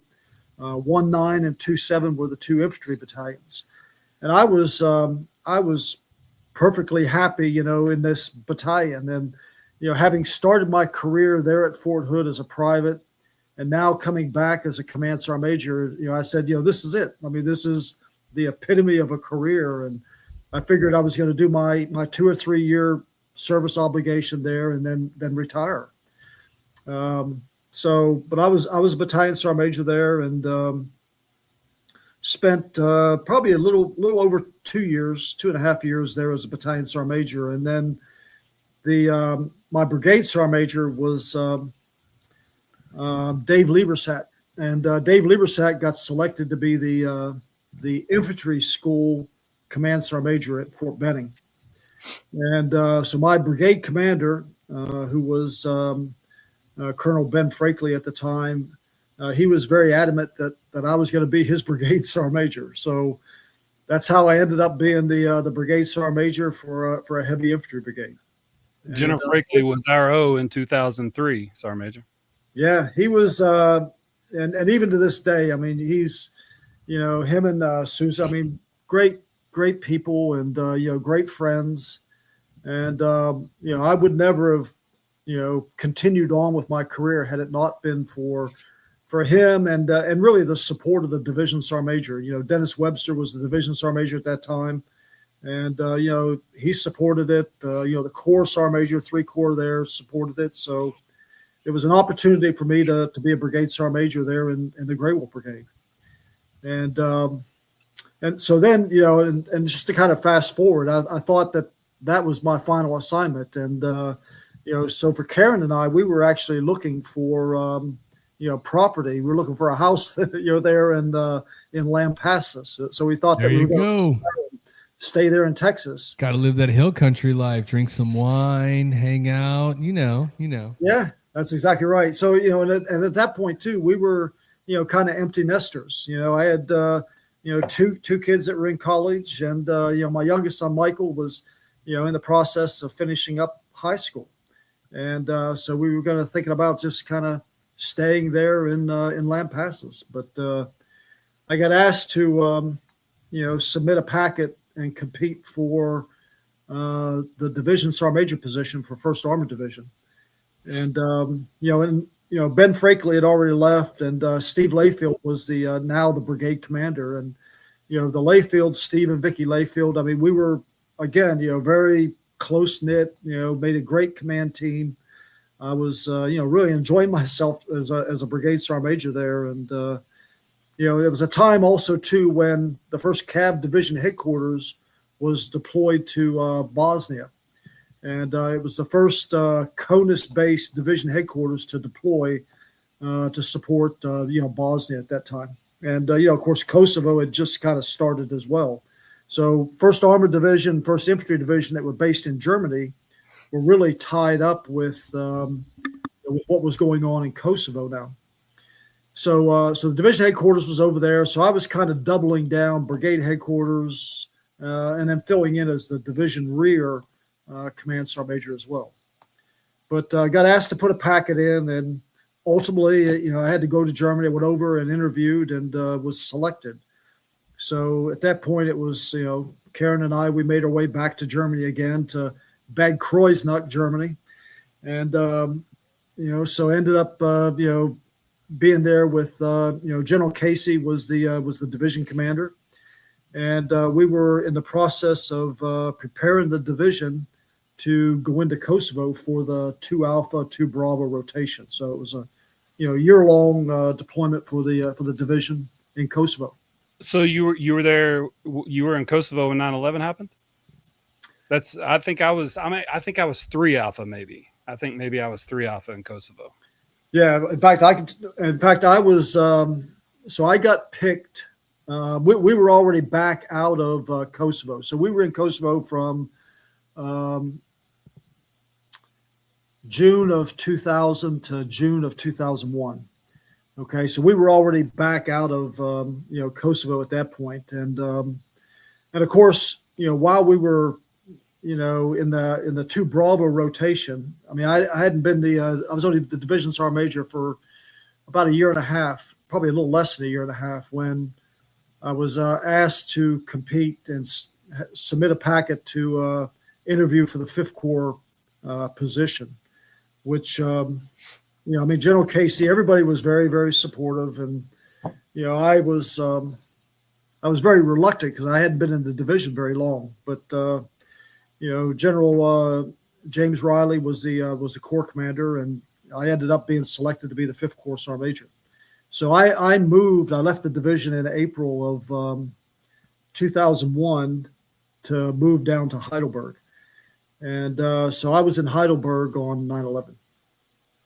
Sergeant Major, if I can stop you just for 1 second. So you've mentioned so many names. General Frakley was our O in 2003. Colonel Tata did a rotation there in, I think he was with the Strike Brigade in 2001. You probably caught him right at the end of your time there. But the leadership that you talk about, this is what I experienced my entire career at Fort Campbell. I mean, outstanding leaders like Rick Morris, Command Sergeant Major Rick Morris, Command Sergeant Major Rich Woodring, Lieutenant Colonel Phil Lenz, General Petraeus was there, General Cody. Yep. So the leadership that you're talking about and all those names you're talking about are the names that we would see on our walls. 5th Corps, we always fell underneath that, in some way, shape, or form. So at what point with all that leadership and all that knowledge that you've accumulated over the years of having the broadening assignments in England, teaching, foreign equipment to, the Sultan of Brunei's gunner, kind of thing. At what point did you say, I know that I'm ready to become the Sergeant Major of the Army. And how did that come to fruition? Yeah, another great question too. So I was in Baghdad, and of course, General Shinseki left in August of 2003. General Pete Schoonmaker commanded and replaced him as the new Chief of Staff of the Army. And it was right after he came into position that the announcement was made that they were going to select a new Sergeant Major of the Army to replace Jack Tilley. So I was in Baghdad, and we just did a change of command. General Scott Wallace, as the Corps commander, had just left, and now Lieutenant General Rick Sanchez, who had been the division commander in 1st Armored Division, was now the Corps commander. And of course, that was in July of 2003. And as we did that change of command, we also then took on the role as the Combined Joint Task Force 7 headquarters. So, we took over, all of Iraq. So the Marine Corps that had basically the southern half of Iraq, they pulled out. And so we had the Spanish brigade, the Polish brigade. So we had the international brigades that came in, plus, we had 5 of the 10 divisions in the Army there in Iraq. So it was 150,000 U.S. soldiers, there, boots on the ground.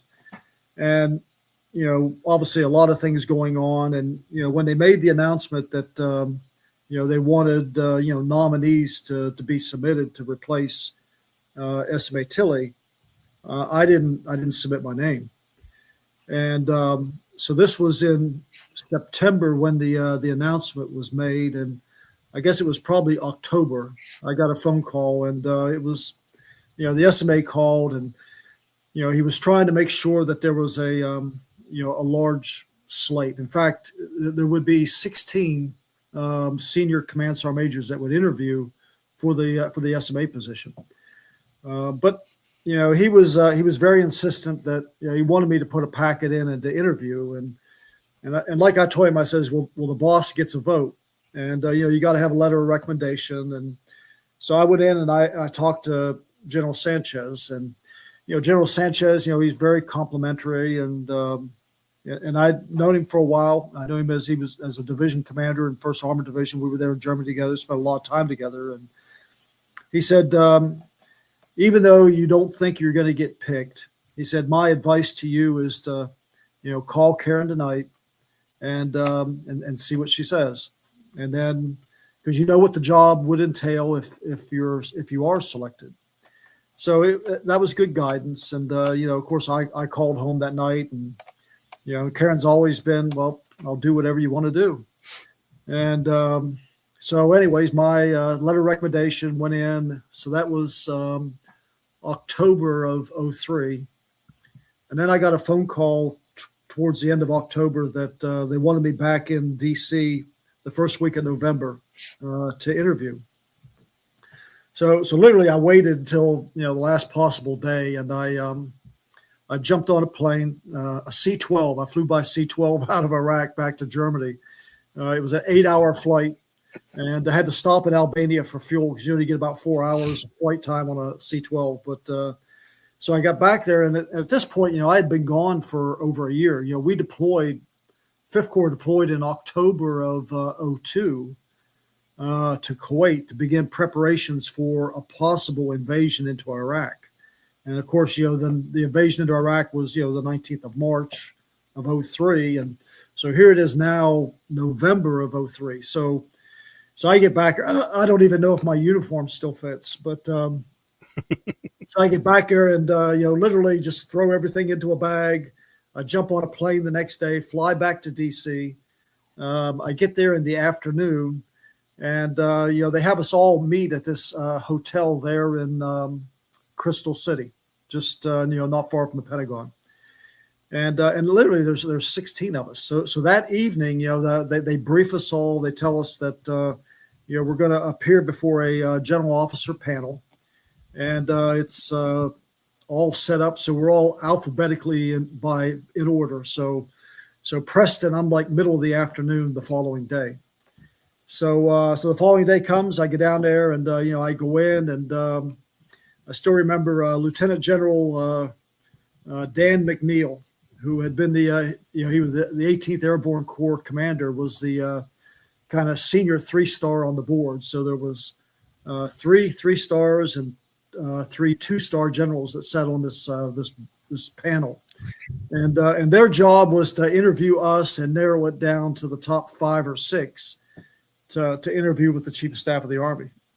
And so went in there. It was like a promotion board. You go in, you report, you sit down, and spent about 30 minutes in there answering their questions, and then we stood by, and it was about 7:00 that evening when they called and said, "Hey, you got to go to the Pentagon tomorrow and interview with the chief." So that's exactly what happened. The following day, I'm back in Class A's again, over to the Pentagon, and spent about 40 minutes with General Schoonmaker, and we talked about Iraq, and then basically he said thanks very much, and I left there, went back out, jumped on a plane, flew right back to Germany, and then went right back into Iraq. And so I was in Iraq.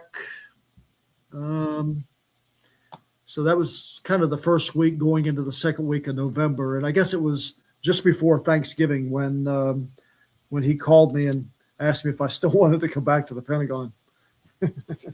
Oh my, look, all I heard was 16 of you in a room. So my first question, how many of those guys did you know? I knew all of them. You knew them.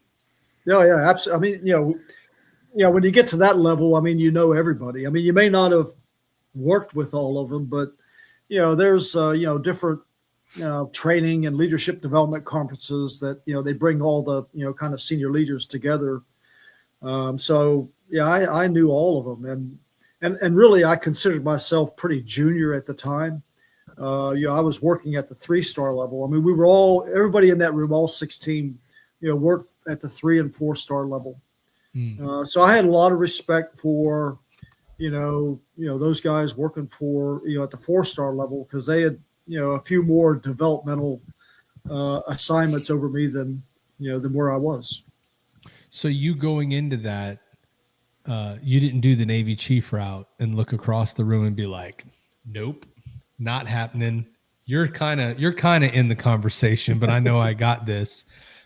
For you, it was more, I know there's respect there, but walking into that room and seeing all those people, what did you think your chances were?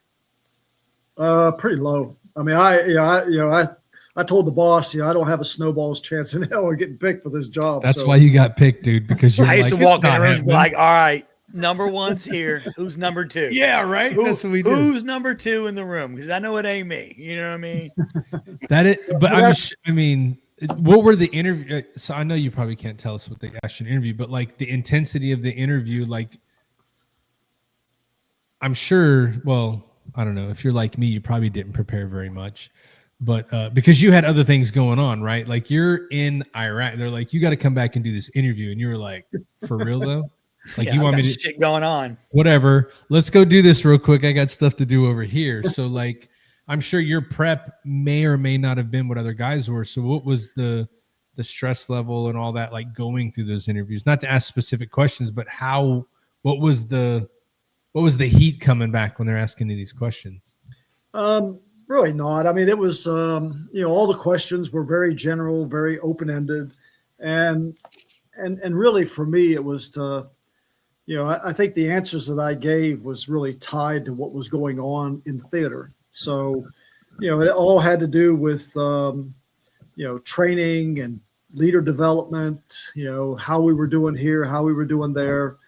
And I know that, as for all 16 that were in the room, the global war on terror was still, fairly new. And, there was not a lot of them that had, time on the ground, in a combat theater. So I'm sure that played into it, had a large part in the selection process. It was credibility. Well, that's what was going to be a question I asked you, is how many of those guys had been where you were at or experienced what you did at that time, because it was very new. So even though you were the most, you were like, yeah, but I'm the only guy that's been there, in one of those cases. That's interesting. Wow. Yeah, I remember. It wasn't new for us, Ty. Shit wasn't new for us. It was happening. It was happening right then. That's kind of what I'm talking about. Is like after 9/11 kicked off, there were people that went off to Anaconda from Fort Campbell, and they would come back with a combat patch. So there for a while, it was the people with the patches, and then there was the people that didn't have the patches. So when he has that many echelons of command, that many broadening assignments to Germany and to England and teaching all those things, I can't think of something else that would stack up more when you actually think about it, because at this point they had to know that we're going into Iraq. You know, we're going to be there for, I don't know if they knew for 20 years, but they knew we were going to be there for a while. So you got to for a minute that knows the terrain. Yeah. So I mean, obviously you're the choice. So well, you get chosen. How did you you started 15 January 2004. What was the first day of being Sergeant Major of the Army like? Before we get there, though, I want to know, how did you find out that you got selected? How did I find out I was selected? Yeah, a phone call. A phone call. Yeah, exactly right. So they couldn't do it like the Hall of Fame and bring you a jacket and be like, "You're the one," you know? Yeah. So the chief 0311. Yeah. The Chiefs XO called me. So I was. I was in Iraq, and so he called there to the headquarters, and I took his call, and he said, "Hey, the chief's going to call everybody tomorrow at this particular time, and for all 6 that interviewed." And he said, "I'd like for you, if you could, be standing by, be close to the phone, so that the chief wants to call each one personally, and and talk to them." So naturally, I said yes, and. So for me, the call was, middle of the afternoon, but he called, and it was J.C. Campbell, so now General Retired Campbell was the XO at the time, and he said, "Hey, Sergeant Major, stand by for the chief," and General Schoonmaker got on there, and he said, "Hey, Sergeant Major, how you doing?" And I said, "I'm doing good, sir," and he said, "Hey, are you still up to coming back here to do this?" So I was shocked. I was kind of speechless at the moment, and but I said yes. And he said, "Okay." He said, "Listen," he said, "keep this under your hat. Obviously, share it with the boss, but keep it under your hat. Don't let nobody, don't say anything to anybody until the official announcement comes out." So this was just before Thanksgiving, and so I let General Sanchez know, and I called SMA Tilley, and I told him I wanted to stay in Iraq as long as I could. So he let me stay there all the way up until the end of December. Because we had 3 Corps out of Fort Hood coming in to replace 5th Corps. And it was really my intent to stay on. I wanted to be the 5th Corps Sergeant Major had I not been selected. And, I was going to get 5th Corps, redeployed back to Germany, because I knew that they would have to be reset, and then at some point they were going to come back again. They would be back in theater. And there at the end of December, 3 Corps was coming in. Joe Gainey was the 3 Corps Sergeant Major. General Metz was the Corps Commander. And so we were doing that transition. So I left on the 21st of December, went back to Germany, had to out-process. Fortunately, Karen had already shipped all the household goods, shipped all the vehicles. There was a buck sergeant there in the Corps headquarters back in Heidelberg that helped do a lot of the out processing for me. And so I out processed on the 22nd and 23rd. We flew on the 24th of December. I took 4 days off, reported into the Pentagon on the 28th. Got in process, had to get uniforms and all that sort of thing sorted out. And then the 4th of January, I had to be at the Sergeant Major's Academy at Fort Bliss for the Sergeant Major of the Army's nominative conference. And, SMA Tilley started a nominative conference, and it was always the first week of January down at the Sergeant Major's Academy. And it was an opportunity to bring all the senior sergeants major, command sergeant majors that work for general officers in for a conference. So there was about 300 sergeants major there. This is, across the regular Army, the Army National Guard, and the Army Reserve. So you had all 300 of these senior nominative sergeant majors there. And in fact, Jack Tilley goes up and, he welcomes everybody, and, he makes the announcement that, I'm there, as the incoming sergeant major of the Army. And he told everybody thanks, and he walked off the stage, and he says, "This is all you." And then he left. I knew it. You're like, you're up. You're like, whoa, wait a minute. What? Like right now? National like, Guards right shitting themselves like, oh shit, it's real Army. Oh, what's going on? Yeah, so it's it's game on. Oh, you're like, okay, well, let's talk about now. What do you guys want to do? Anything interesting going on right now in El Paso, Texas, other than what normally goes on? I'm just trying to figure it out. Yeah, so My I had. question is, how did you get? I mean, for anybody that doesn't know, you're the longest running sergeant major of the Army in history right now, right? 7 years. And I know we joked earlier before the show that it was stop loss, but how did you serve for 7 years, the sergeant major of the Army?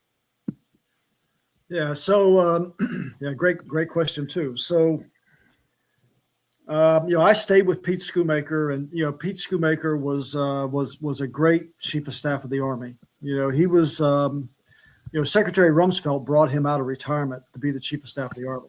A lot of people don't remember that. I mean, he had been retired for, a couple of years. He was the SOCOM commander when he retired as a 4-star. And but he was just the right person at the right time, and he did a great job for the Army. And so he left in April of 2007. And of course, the incoming chief was General George Casey, and General Casey had literally just spent 34 months straight as the multinational forces Iraq commander. So he spent almost 3 years over there in Iraq. In fact, when I came in as the sergeant major of the Army, General Casey was the vice chief of staff of the Army, and and of course he volunteered to go do the MNFI position, and so he was really out of the net for 3 years. And so as he came in as the chief, he said to me, he says, Sergeant Major, I've been out of the Army for the last 3 years. I really don't know anybody. He said, if you would, can you give me a year? And of course I said yes. I'm not going to bail out on him. So I said yes.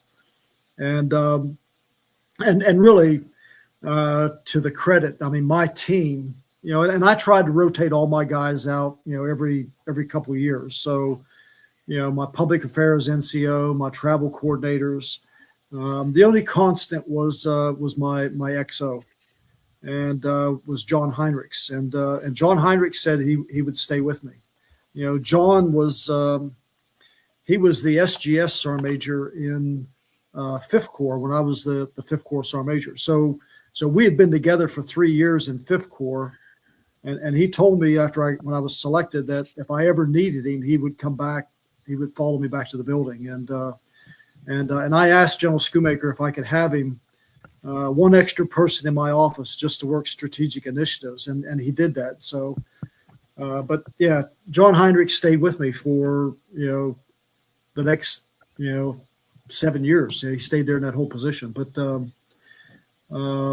so, anyways, I stayed for a year, and really 6 months into that year, I laid out the plan, because you got to make the announcement about 6 months in advance. And this is to allow the announcement to go out, the nomination packets to come in, to set up the selection board, that whole process.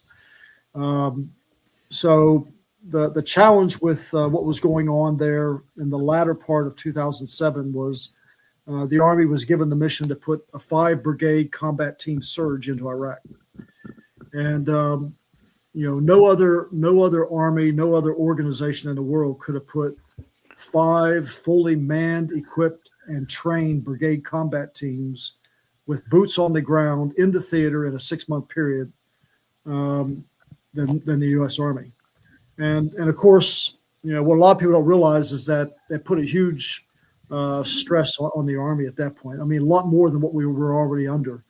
When we went into Iraq, I mentioned earlier about having, 5 of the 10 divisions at that time with boots on the ground. And, what that 150,000 soldiers, what that represented in Iraq was 15 brigade combat teams. Afghanistan was about 30,000 soldiers with 2 brigade combat teams. So we had 17 brigade combat teams with boots on the ground. And then if you look at, no, I take that back. It was 13 brigade combat teams, and then 2 in Iraq. So it was a total of 15. So you had 15 brigade combat teams between Iraq and Afghanistan. And on the books, we had 33 brigade combat teams. And 2 of those brigade combat teams were in Korea and not part of the rotation. So out of the 31 that we had 15 that were deployed in theater. And of course, with every brigade combat team that you deploy, you got to have all the other combat enablers, the combat support, as well as the sustainment. And so that's what led us to 12 months in, 12 months out, 12 months in, 12 months out. Well, when we put the 5 brigades team surge into Iraq, that's when we had to go to 15-month deployments. So it was 15 months in and then 12 months out. And because we exceeded the, more than half of the force being deployed. We were offsetting that a little bit, with some of the guard and the reserve as much as we could, but it was a huge stress on the force. And so with only 6 months into, his tenure as the chief, he said, hey, this is just a really bad time. He said, I think, switching out, at about the 2-year mark, my midway point would be a better time. So he asked me to stay for that second year, and I said yes. And so of course that next year was what it was a big stressor for the Army. I mean, we were growing the Army at that time. One of the initiatives that General Schoonmaker started was to start growing the Army by about 20,000, and what that allowed us to do was to take each division as we brought it out of Iraq, to dissect it, take it apart, restructure it with more infantry, more reconnaissance, and then put it back together and then stand up a 4th brigade in each of the divisions. So most of the divisions had 3 brigade combat teams. And as part of this, restructuring, we stood up a 4th brigade. 10th Mountain Division, for example, only had 2 brigades. So we had to stand up 2 additional brigades. So it was a huge transformation that was going on. But even at that point, when we put the 5 additional brigades in, we still at that point only had 38 brigade combat teams on the books, and so it was more than 50% of the force that was deployed. And the boss asked me to stay for the second year, and then got through that second year, and we had the surge that was in Iraq coming out, and we had the surge then going into Afghanistan. So just with all the senior Army leadership and, all the senior command sergeant majors that were really tied up, the boss asked me to stay. And, he gave me the option to leave, but, I told him I wasn't going to bail out on him if he needed me. So I ended up staying. So that's how I ended up staying for 7 years. I spent, those 4 years then with General Casey. Nice. Is that just an example of if you would have left, what you'd have taken from the combat units, right? Because they would have to select somebody. The experience you would have taken out would have equaled a less ready force. And you're like, I just can't do that to those guys. Is that kind of along the lines of where that was? And that's kind of what you guys are probably talking about, I would imagine. It was just the timing and everything. And, just with everything that was going on at that time, particularly with the surge. And, it just would have been, it would have just made it that much more complicated. I mean, the Army would have pulled it off. There's no doubt in my mind. I don't know how many of the senior sergeant majors out there would have, opted to compete or not opted to compete. But, when it was time to pick my replacement, and again, we started 6 months out. There were 16 that competed for my position. And as I looked at all 16 of those senior command sergeant majors, I told every one of them, with their background and their experience, and I knew everyone personally, any one of those 16 could have took my place. Wow. I remember being upset when I heard Sergeant Major Hill and Sergeant Major Woodring were probably going to put in packets. I was like, I do not want to lose these leaders. So just exactly what Matt said. We were deploying, coming home, deploying again. So the mantra at Fort Campbell was, I stayed there for 9 years because we were deploying and coming back and deploying, and I wanted to be a part of that team. And we had so many great leaders, and you would see them come from Fort Campbell. I didn't want them to leave. So I was glad that you were the Sergeant Major of the Army for 7 years, because I didn't want to lose, Sergeant Major Hill specifically.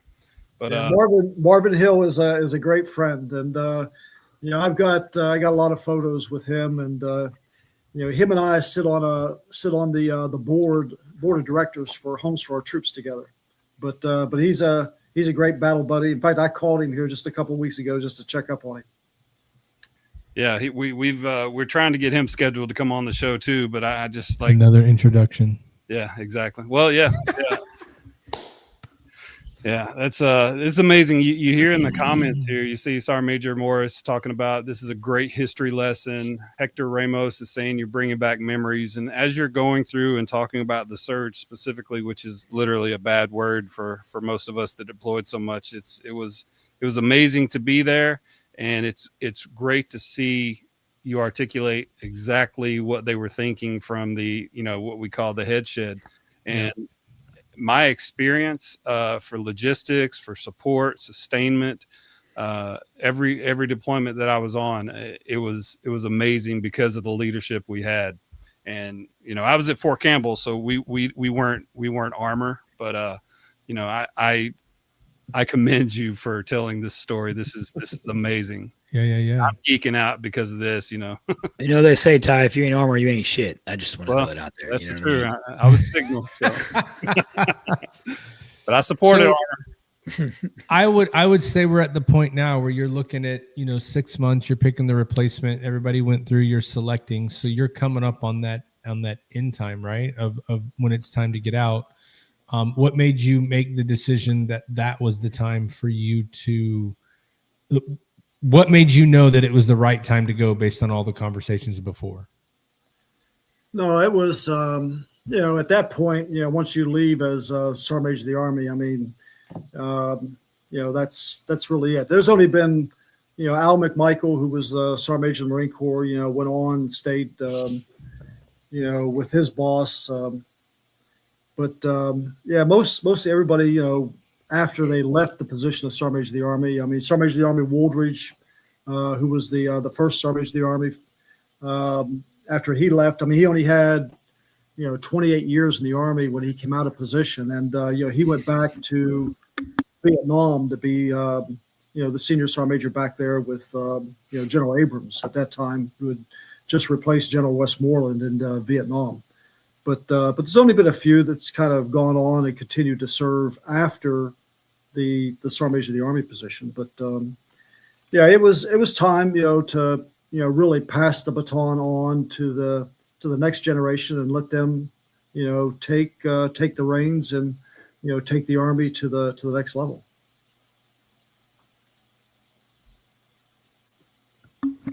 Go ahead, Matt. I think we're getting to transition now, right? Yeah. Yeah, I was going to ask. So, as the Sergeant Major of the Army, it's all different for everybody, but what was your transition like leaving the Army, right? I mean, I'm sure you went through the TAPS classes and all that great stuff, but what was your transition like, and how prepared were you to exit the Army after the career you've had? 30 years. For me, it happened really quick. I mean, I worked up to the last day, didn't have a lot of transition prep. Once I did the transition and Ray Chandler took over as the Sergeant Major of the Army, I had some time in there to go through and do the out processing and go do. I had a tear in my rotator cuff. I wanted to get fixed, so I had that done real quick before I exited. But I transitioned out, and my intent was, I demoted myself back to private, and I went back to get the farm back up and running again, and really be the groundskeeper for my mom and dad. You talking about the homestead that you grew up on in Mount Savage? Yep. I You came still back have here. that in your family? Oh, that's amazing. That's pretty awesome. That is amazing. I love that.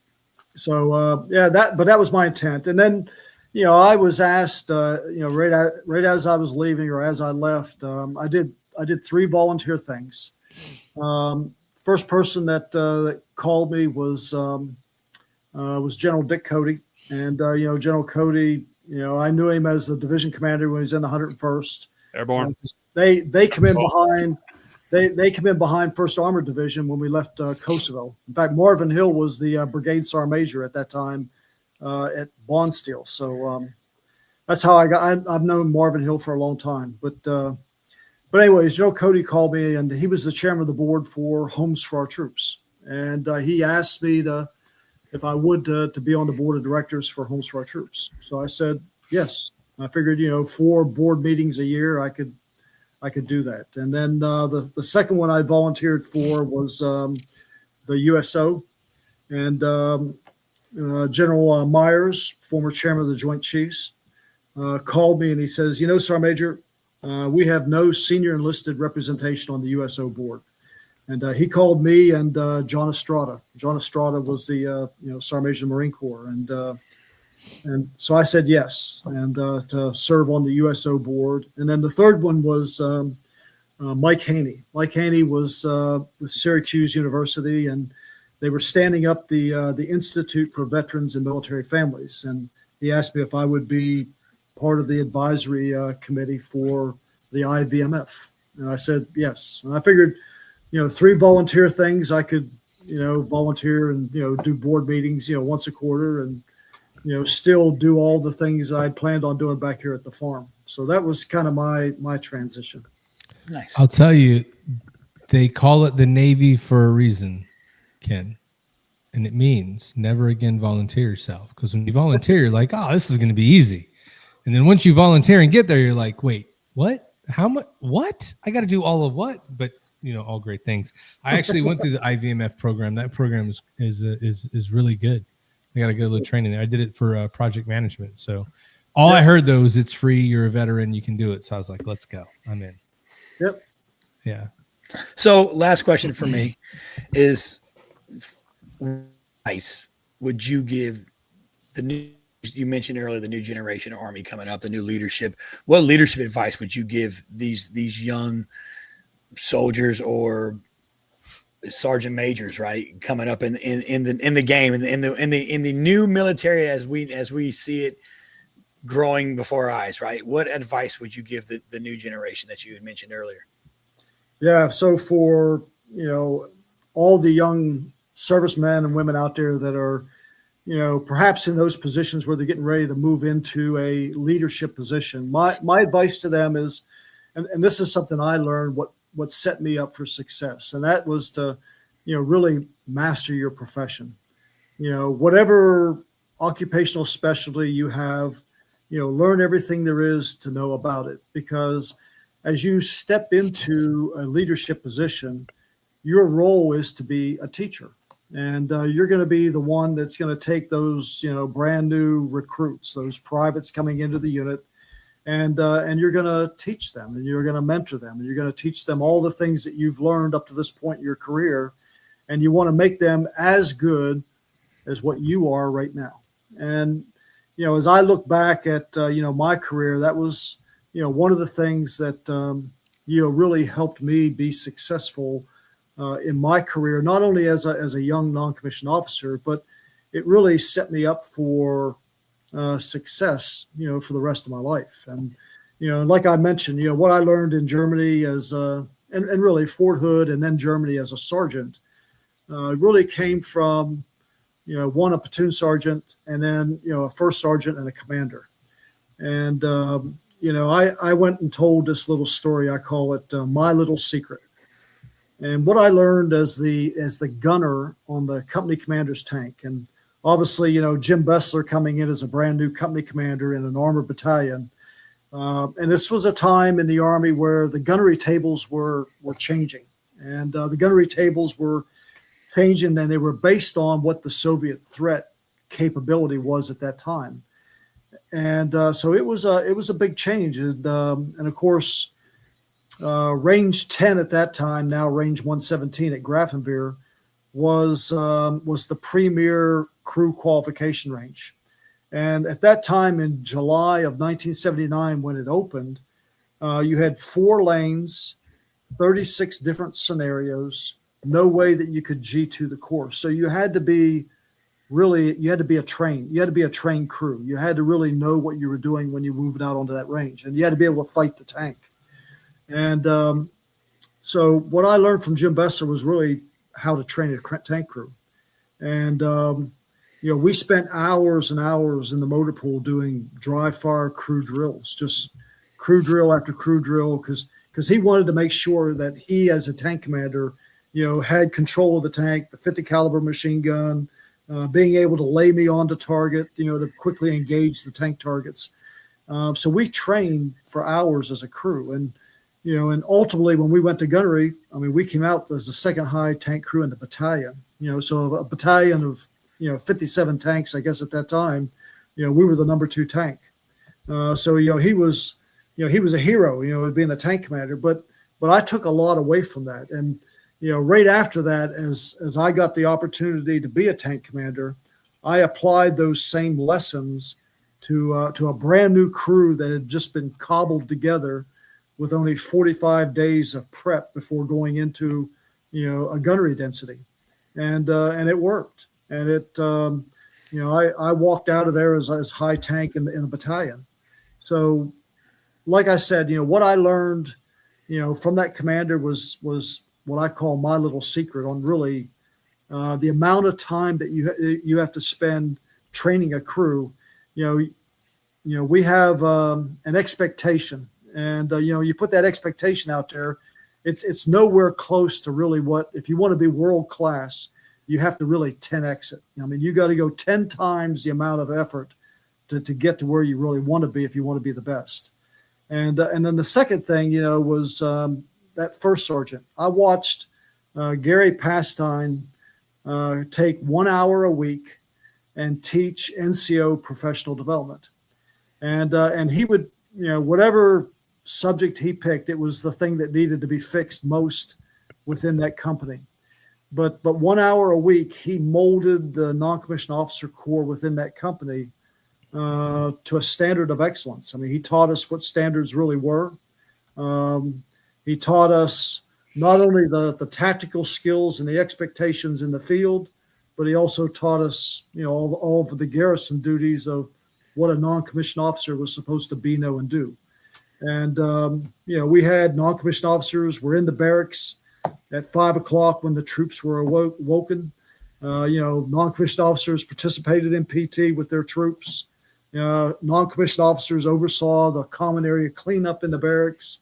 So it was really a NCO-led organization. And really what I learned in that company over those 2 years is what really allowed me to enjoy the success that I had all the way throughout my career. Awesome. I'm just going to make a whole reel out of that right there. And to all these people that are joining, just listen to this shit and you'll be set up for success. And it's very simple, y'all. Follow the people that do it the right way. And if you learn from those people, you're probably going to do pretty good. Stop hanging out with the guys that get on restriction and go to Article 15. They might be cool, but they're not going to advance your career. That's what I heard from it anyway. Very true. They're fine. Yeah, that's true. And they say that you become like whoever your 5 closest friends are.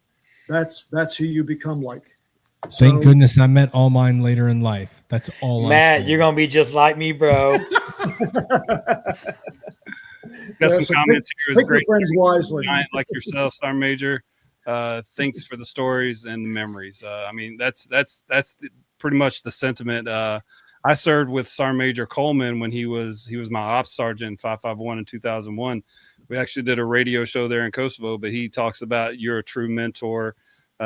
He had amazing memories of working with you. So that's pretty much the sentiment across all the people, that everyone that's been in there, Rick Morris, Sergeant Major Coleman, all these people are the leaders that I tried to emulate throughout my career. So seeing that they, tried to emulate you, that's very reassuring that I was following the right people.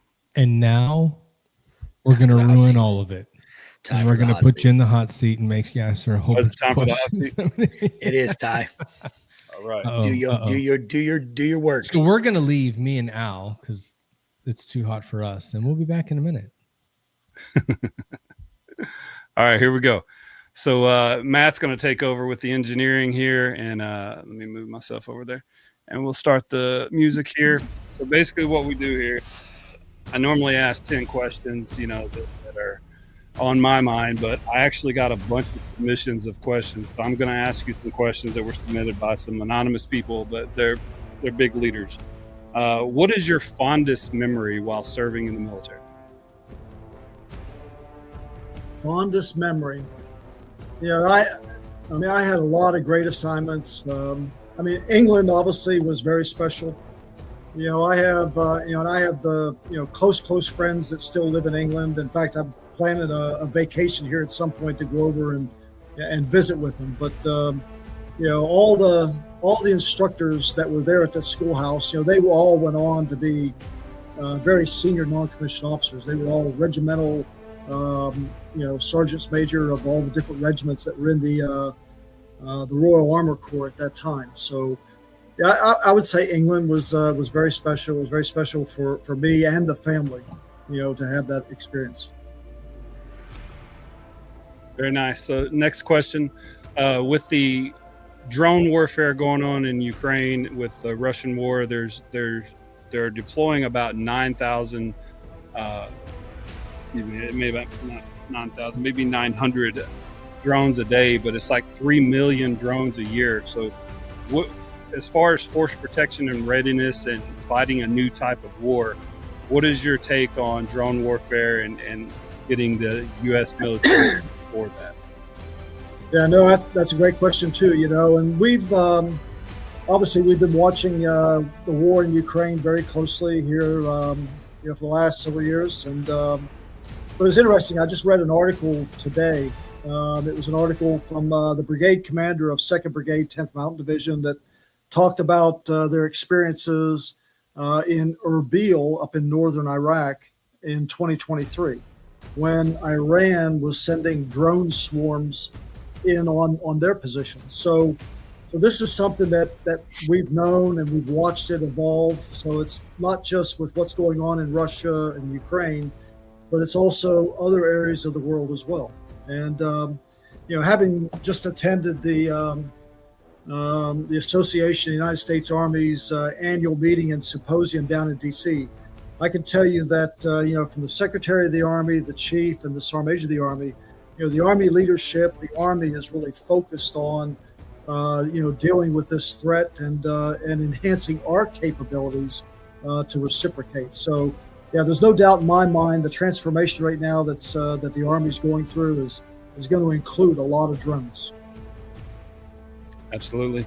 Can't believe I'm going to ask the Sergeant Major of the Army this question, but we usually ask all our guests this. Of leadership, loyalty, duty, respect, selfless service, honor, integrity, and personal courage, which is most important to you? Loyalty.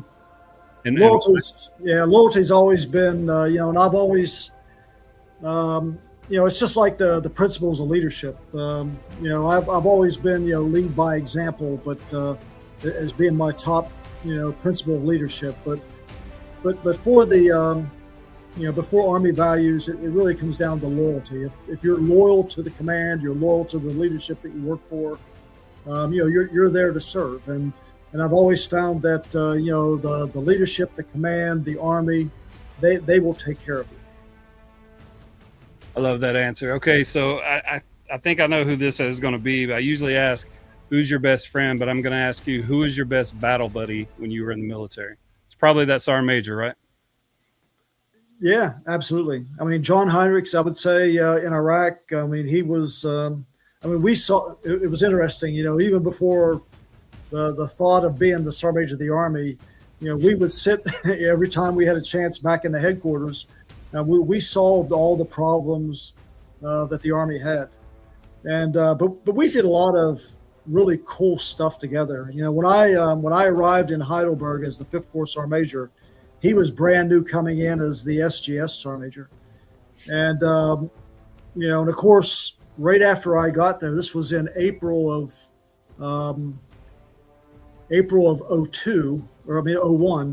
and then of course General Riley left in July of 01, and with Scott Wallace coming on board, he said, I want to do a corps, an NCO-led corps change of command. And so I knew right away the only way that this was going to work is if I was the commander of the troops, and we wanted to do it with bugle calls.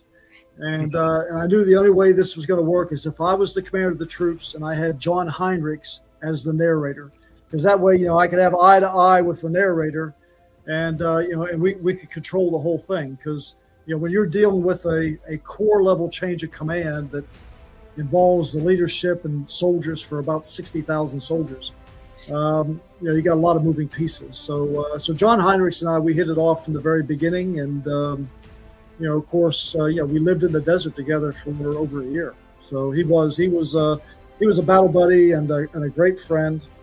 And he just retired from HRC down at Fort Knox here just a few months back. And so I'm really very proud of him, and very proud of all that he did for the Army and all he did for me as a battle buddy. Yeah, I had a battle buddy. His name was Specialist Alberto Fight. He was a E3 when I first got him as a section leader, and we deployed together multiple times. But I'll never forget, the names like Sergeant Major Kevin Robbins, Sergeant Major Choate, Master Sergeant Beatty, all those people I served with in 2003. You really create some very deep bonds, and it's great to hear you talk about that. If you could have a 1 hour conversation with any one person in history, who would it be, and what would you talk about? I would say probably George Patton.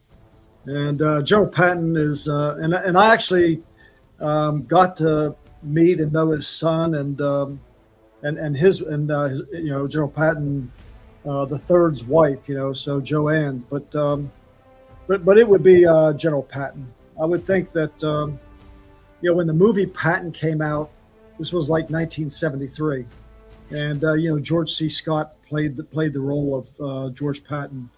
I was kind of inspired by the character. I actually bought his book and read his book, and I just found him to be a very fascinating character, and just a fascinating leader. And so he would be one of those that I would like to kind of sit down and just have a real good conversation with. And yeah, it would have been interesting to kind of to serve as his senior enlisted advisor, during World War II. Yeah, absolutely. I always liked the leaders that had that little bit of disruptor. They were definitely going to conform, and they were going to do the mission. But I did like to have a little bit of that, crazy Ivan, I guess you could say. So you've had a lot of mandated travel. You've traveled a lot personally. You've had a lot of broadening assignments. But what is the most unique place in the world you've ever been? Unique place in the world. I've been to all over the place. I mean, I could, as a Sergeant Major of the Army, I've been, all over the African continent. I've sat in a 4-star restaurant in the city of Dire Dawa in Ethiopia, with Navy Seabees, Army soldiers, in fact, soldiers from the Puerto Rican National Guard. And of course, a 4-star restaurant in Ethiopia is probably like a 2-star here in the States. But I walked around through the city. Navy Seabees were putting in potable water points. We had Army Reserve soldiers there that were putting in putting in wells, to draw potable water for the people that lived there in the city. It was very much a joint force that was there. So you had Navy Seabees, you had Army soldiers, you had Air Force. They had the communication team that kind of there in the headquarters there in Dire Dawa was Air Force. So it was pretty amazing. The civil affairs unit that was there was also doing some amazing things at building primary and secondary schools.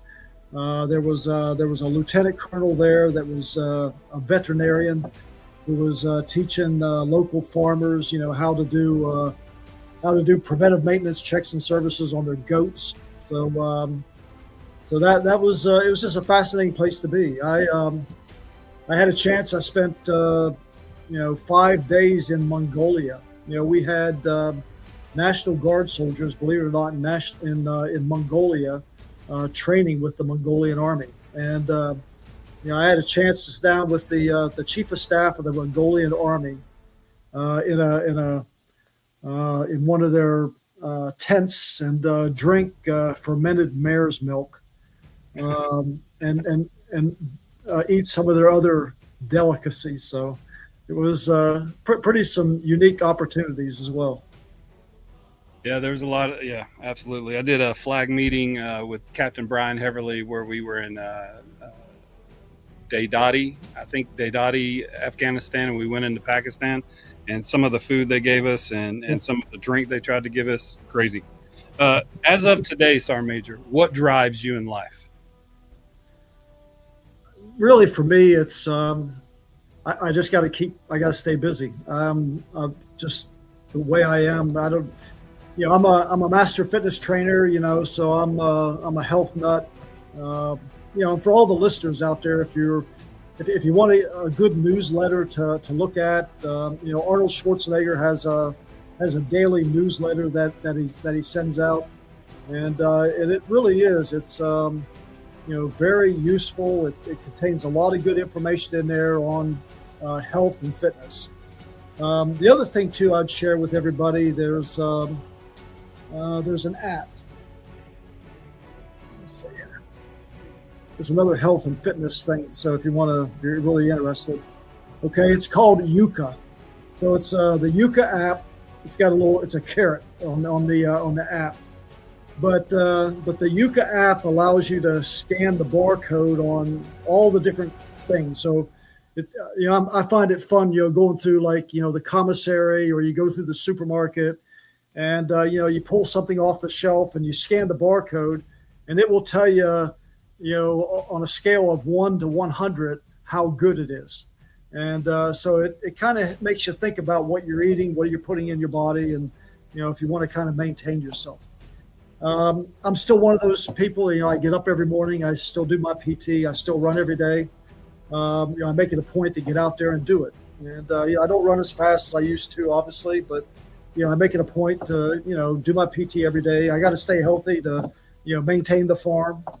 I was out there earlier before I come in for this podcast, putting the ignition back in the tractor out there to get the tractor back up and running, because I got some work to do on my Jeep, so I got to get my Jeep in the shop. But it's just a matter of staying healthy and staying fit, and being able to still get out and play baseball with the grandkids and do all those sort of things. And then really the other thing that keeps me motivated is it's continuing to serve, and I look for opportunities to give back. It's when you find a job like service where you're providing something to somebody, it's the self-satisfaction that you get from that keeps you motivated. Right. Is there anything that keeps you up at night? No, I don't think so. I think I sleep pretty good at night. I get I'm an 8 hours a night kind of person. Absolutely. Is there anything in your military career that you would have done differently? This is actually a question that was submitted. No, I mean, there's, good things and bad things that happen throughout your military career. I think that's what makes us who we are. And, the mistakes that we make, the lessons that we learn, those are all things that, that make us who we become. I am a product of, the thousands and thousands of soldiers and leaders that I've worked for and with over the years. And, I look at life as, we're here to live life every day, enjoy life. Everything we do should be fun. It should be enjoyable. And I think if you have that kind of an attitude, particularly if you're in a leadership position, the people that work under you and for you and around you are also going to enjoy life and live life to the fullest. Excellent answer. I love having fun. All right, we're to the question now that all the listeners want to know. Who is the greatest of all time, Prince or Michael Jackson? Prince or Michael Jackson? Well, I'm a Michael Jackson fan. And why? I grew up with the Jackson 5. I like Prince, but Michael Jackson has to be the number one for me. Absolutely. I got a video here.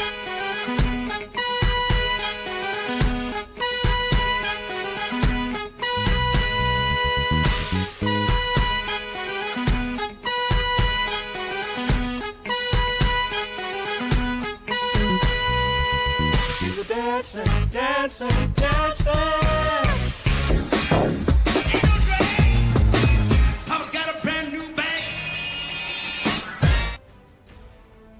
So as you can see, it's a contentious run here, but Michael Jackson is making a comeback. It is now 35-41 in favor of Prince. But Michael Jackson is last couple of podcasts, he's won 2 of the last 3. So that's definitely a good answer. All right.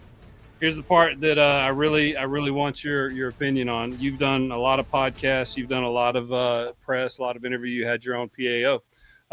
What can we do to make our podcast better? No, I think you guys are doing great. I think that having the casual conversation, with the people that you bring on, and giving them the opportunity to talk about different things in life. And I love talking about the Army, the military, and those kind of adventures. And I think that I also like to talk about all the lessons learned, those kind of things, the things that help people not only better their lives but better their career, and where they're at now to help them become a better person and a better leader. Sergeant Major, you were the Sergeant Major from 2004 to 2011, and during that time, I think I deployed 5 or 6 times. So all the leadership from my battalion Sergeant Major, brigade Sergeant Major, division Sergeant Major, I could not be happier with. And thank you so much for coming on the show, sharing time with us. I'm sorry we kept you for 2.5 hours. I thought it would be about an hour and a half, but the comprehensive nature and the knowledge that you're spitting is amazing, and thank you so much for sharing. You have officially graduated from the TTV hot seat. Thank you very much. Thank you. Let me bring the guys back here. I'm just going to let you know that Michael Jackson is winning votes because you put an Army moonwalking soldier as the reason he wins. I can't find him. That soldier is lucky he don't work for me. I would be like, when do you have time to dance, bro? We don't have time to dance. If it's wrong. No, but since Halloween's coming up, you got to put Thriller on. Yeah, what are you doing? We can't keep stacking the deck, Ken. That's not fair. No, I really appreciate it. We this has been an amazing conversation. Thank you so much for gracing us with your presence and your knowledge and the information that you put out. All the people in the comments that have praised your leadership and were right there with us deploying back to back and living out all these plans that you guys were doing up at the top. And like I said, a lot of people talk bad about the military, but it was the greatest thing to ever happen to me. I got out as a sergeant first class, and I miss it every day. So having this podcast and being able to talk about it is very therapeutic. So thank you for sharing. No, thank you. And thank you guys for everything. And, thank you for your service and what you continue to do. Because, you guys are all continuing to serve now in another way. And that's one of the things that, when I was part of the Chief of Staff of the Army's Retiree Council after I retired, General Odierno, one of the things that he brought back was the Soldier for Life. And, And I think in a lot of ways, we're all soldiers for life, in our own respective services. And, it's, you go into those small towns and communities all around the country. It's, the Little League coaches, the Girl Scout leaders, it's, they're all the retired or, former, military veterans. And so I think it's in our blood. It's part of our DNA to continue to serve. And it's an opportunity to give back and make our nation better. Absolutely. Thanks, Cool. Yeah. Ladies and gentlemen, the 13th Sergeant Major of the Army, Kenneth Preston. Thank you very much, sir.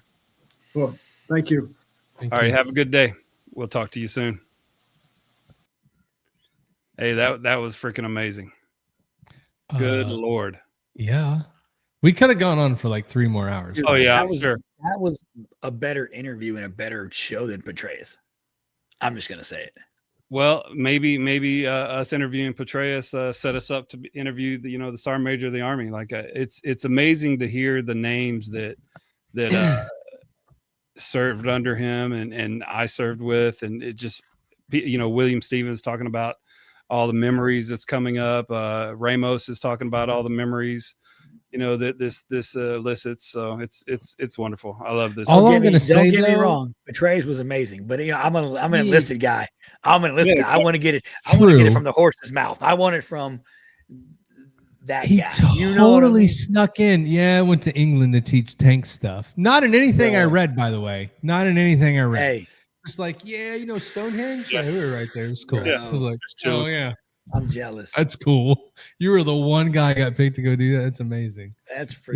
Yeah, it's always fun talking to guys from his position, like very senior enlisted guys, because you get to see the young career that goes into the older career, and now that they're out, and especially if you've been in a position of prominence like that, and you look back to hear why, like. Ty, I saw your eyes. You're like, oh shit. Well, his story, story, why we did all Matt, that on deployments. well, this is the reason why we did it. right, Right? You get to see that back end. Then honestly, nobody gives a shit if you know it while you're in. Right? They're like, whatever. Even Petraeus and people like that. When you hear their story, everybody's really down to earth, right? Because you would think, his career path and what he did, but when you look back, I can relate. You can relate, to having those battle buddies and having those chief petty officers and those leaders that you had in your career that mold you. Because every one of us on this podcast. Dang, Al got stuck. Oh, with the going O-face. through a garden hose. Pay that internet bill, bruh. Pay your internet bill. Jesus. You want to do some sports, Matt? Yeah, I would love to do sports while Al's sucking wind. It'd be great. I think Although I don't want to see my scores from this weekend because they were horrible, dude. Well, let's see. Unless you did just as bad as me, and then I'm happy. Oh, I didn't do well at all. So here's the we had Rhodes on last week. He was the guest picker.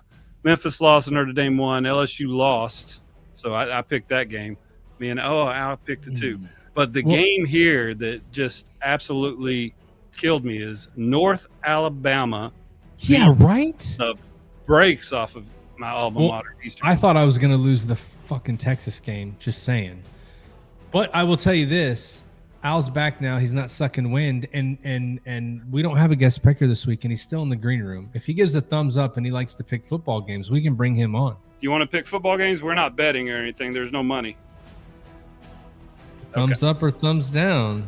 Don't go the Roman way. But listen, we can do it. All I'm going to say is Giga Maggie's, bro. That's it. Let's go. All right. So last week, Al was 4-3. I was 3-4, and then Rhodes did all right too. So as you can see, Al's got a freaking commanding lead. He doesn't have a commanding lead. Well, over me. I would call it commanding. 3 games up. Well, for you, if you're 3 games up, maybe that is commanding for you. I don't win very much, and I ain't very good. I get it. I ain't very good at a whole lot of things. So this is definitely commanding for me. This is your longest run at number 1 ever. See, you do have a longest run at something. Hey, we'll see how long it lasts. So I already put my picks on here. Shit, my bad. It's okay. It's not smart. Yeah, my bad. So all right, you got 3 extra faces. Well, because there's a bunch of buys, and 2 of our teams are playing each other this week. So Memphis and South Florida. Who you got, Albert? Where are we at? Memphis and South Memphis. Florida. South Florida. Number 18, and it's at Memphis.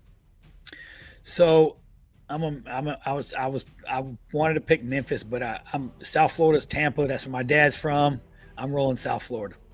Okay. Ty, I've told you about putting your picks on the screen before Al Hero gets the pick. I'm not. Look where Ty's at. I'm not picking anything Ty picks for the. I was doing research up at from like 4:30 until we got on about like questions I wanted to ask Sergeant Major, and then I accidentally put my picks on here. So I wasn't picking. I did this I did the slides at the last minute. I'm taking Notre Dame on the bye. They're winning. Yeah, for sure. Damn, bro. Don't get too far ahead. Everybody else got to pick, and Ty got to pretend he's picking too. You know what I mean? So I picked South Florida. Who you got, Matthew? Well, I got to make up ground on Al Hero or lose ground to you, so I'm going Memphis. All right. Notre Dame's on the bye, and then we have the big matchup between LSU and Texas A&M, and it is at LSU. Mm-hmm. Who you got, Matt? So, A&M, baby. All right. I got you. A&M. Gig 'em. You got A&M as well? Oh, yeah. Hell yeah. I get it. You just don't like Aggies for some reason, even though it's the military school in Texas. Whatever. Exactly. LSU ain't winning that game, bro. Okay. LSU is done. They got beat by Vandy last week, dude. Come on now. Vandy has an excellent quarterback, and they've got an excellent coach, and they're going to make some noise this year. And they do really good at math. So that means they're not going to win a championship. They just look good for a couple games. That's all I'm saying, bro. All right. This is their once in every 10 years. Hey, so maybe this is it, though. All right, next game, Kentucky and Tennessee. I am picking Tennessee. Even after Kentucky played like they did against Texas, man, it looked tough. They did. No, Texas just sucks. Is terrible. Texas is terrible. I'm going Tennessee. Fuck, I'm going Tennessee too. Never mind. I should have played up Kentucky because I wasn't picking Kentucky, bro. I watched liar. That game. Bro, I'm not, I told you last year I can't pick Kentucky. Liar. They hurt my heart every time. It's hard. It's hard to pick Kentucky even for me this year. I almost ate my words last week though. We was watching that game. I was like, "What in the shit is the bluegrass really that good that Texas decided Arch Manning wanted to suck in this game too? Like, what's going on?" If it wasn't for Texas defense, they wouldn't even have been in that game. For Their offense was he throw for like 90 yards, 70 100%. yards. Come on, bro, I could throw for 70 yards. Dang, it's Kentucky. Look at he's already given up on all of his hometown teams. Oh, bro, have you seen that Tarleton State? They are freaking good, bro. Yeah, evidently you told me that. State is 8-0, and they're one of the best. Scary good, bro. Sweet. So does that mean everybody's picking them too? Oh, I'm picking Tarleton all day long. They are fucking good, bro.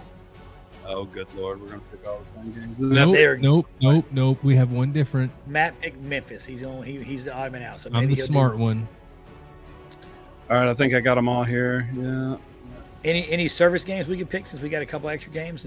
No, there's no service game this week. But next week, Tatum and I and Sarah and Berto are actually going to the Air Force and Army game in Colorado Springs. So we're going to actually meet up with look at you, Stephen buddy. Cribben, one of my battle buddies that passed away in 2017. We're going to meet his parents for lunch or dinner. So look forward to doing that. All right. Nice. Future guest next week, we have Drew Hernandez coming back for part 2. He's going to talk about some of the projects he's working on. That's going to be a lot of fun. But hey guys, this was a great interview. I love doing this one. His leadership. I mean, obviously he was a sergeant major of the Army. Like you can't even fathom. Like that guy was a stud.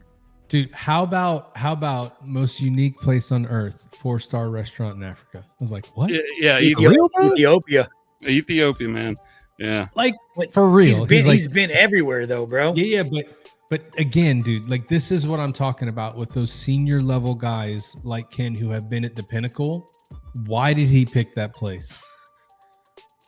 Because all the work that the soldiers, the CBs, all the work we were doing there and everything we were making a difference for there made it the unique experience for him. He didn't pick it because of about infrastructure, building potable water, digging wells with the CBs. All about everything we did for someone else. I was like, dang.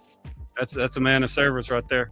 Yeah. Anyway, I'm ready to do this. Close us out there, Matt. Well, It's been another Thursday, and if you were on this Thursday, you got to see it live. Now what you need to do is go see it in the recording, which isn't going to be as good as the first time, but it's going to impact your life. So go check it out on Friday when we drop it. Final reminder. Well, it's not the final one because we're only in October. We still sell T-shirts, everyone, and those T-shirts give to nonprofits. So if you like giving your money to a nonprofit, you might want to think about giving money to these T-shirts. Who knows? Maybe there might be a Black Friday sale for them. So all you cheap ass dudes out there that only buy stuff on Black Friday, maybe we'll be helping you out. But remember, Camp Hope, the TVAA, and Project Zero. Those who are trying to give money. 3 veteran organizations that do great things for veterans and help them post-career is what we're trying to give to. If you have a story to tell, you got to let us know. Reach out to us. You can message us. What is it? Instant message, DM, drop in our DMs, whatever the fuck they say nowadays. But if you got a story to say, jump in. Oh, not social media. No, I'm not. But you can DM us, whatever the fuck that means. Ty will check the message just so you guys know, because I'm not checking it. And we'll have you on. So thank you, everybody, for showing up. We really appreciate it. We love doing this for everyone. And if you have a story to tell, reach out to us. And John Coleman, thank you. You just made my night. Appreciate you guys. See you next week. Yep. All I got to say is, like I say every week, make sure you spend some time this week and you reach out to a battle buddy or to somebody you care about and tell them you're thinking about them and you love them. Make sure you take the time, send a text message, make a phone call, but check on your battles this week and your people and make sure they're doing okay. It's coming close to the holidays. We don't want to lose any service members or veterans around the holidays at all. We don't lose them at all, but we definitely don't want to lose anybody around the holidays. So make sure you take some time out of your busy schedule and your day to tell somebody you love them and you're thinking about them and just double check on them. That's all you got to do. Check on a battle buddy this week. That's my charge to everybody. Love you guys. Thanks for showing up. If you or someone you know is in crisis, contact the Veterans Crisis Line at 1-800-273-8255. Then press 1.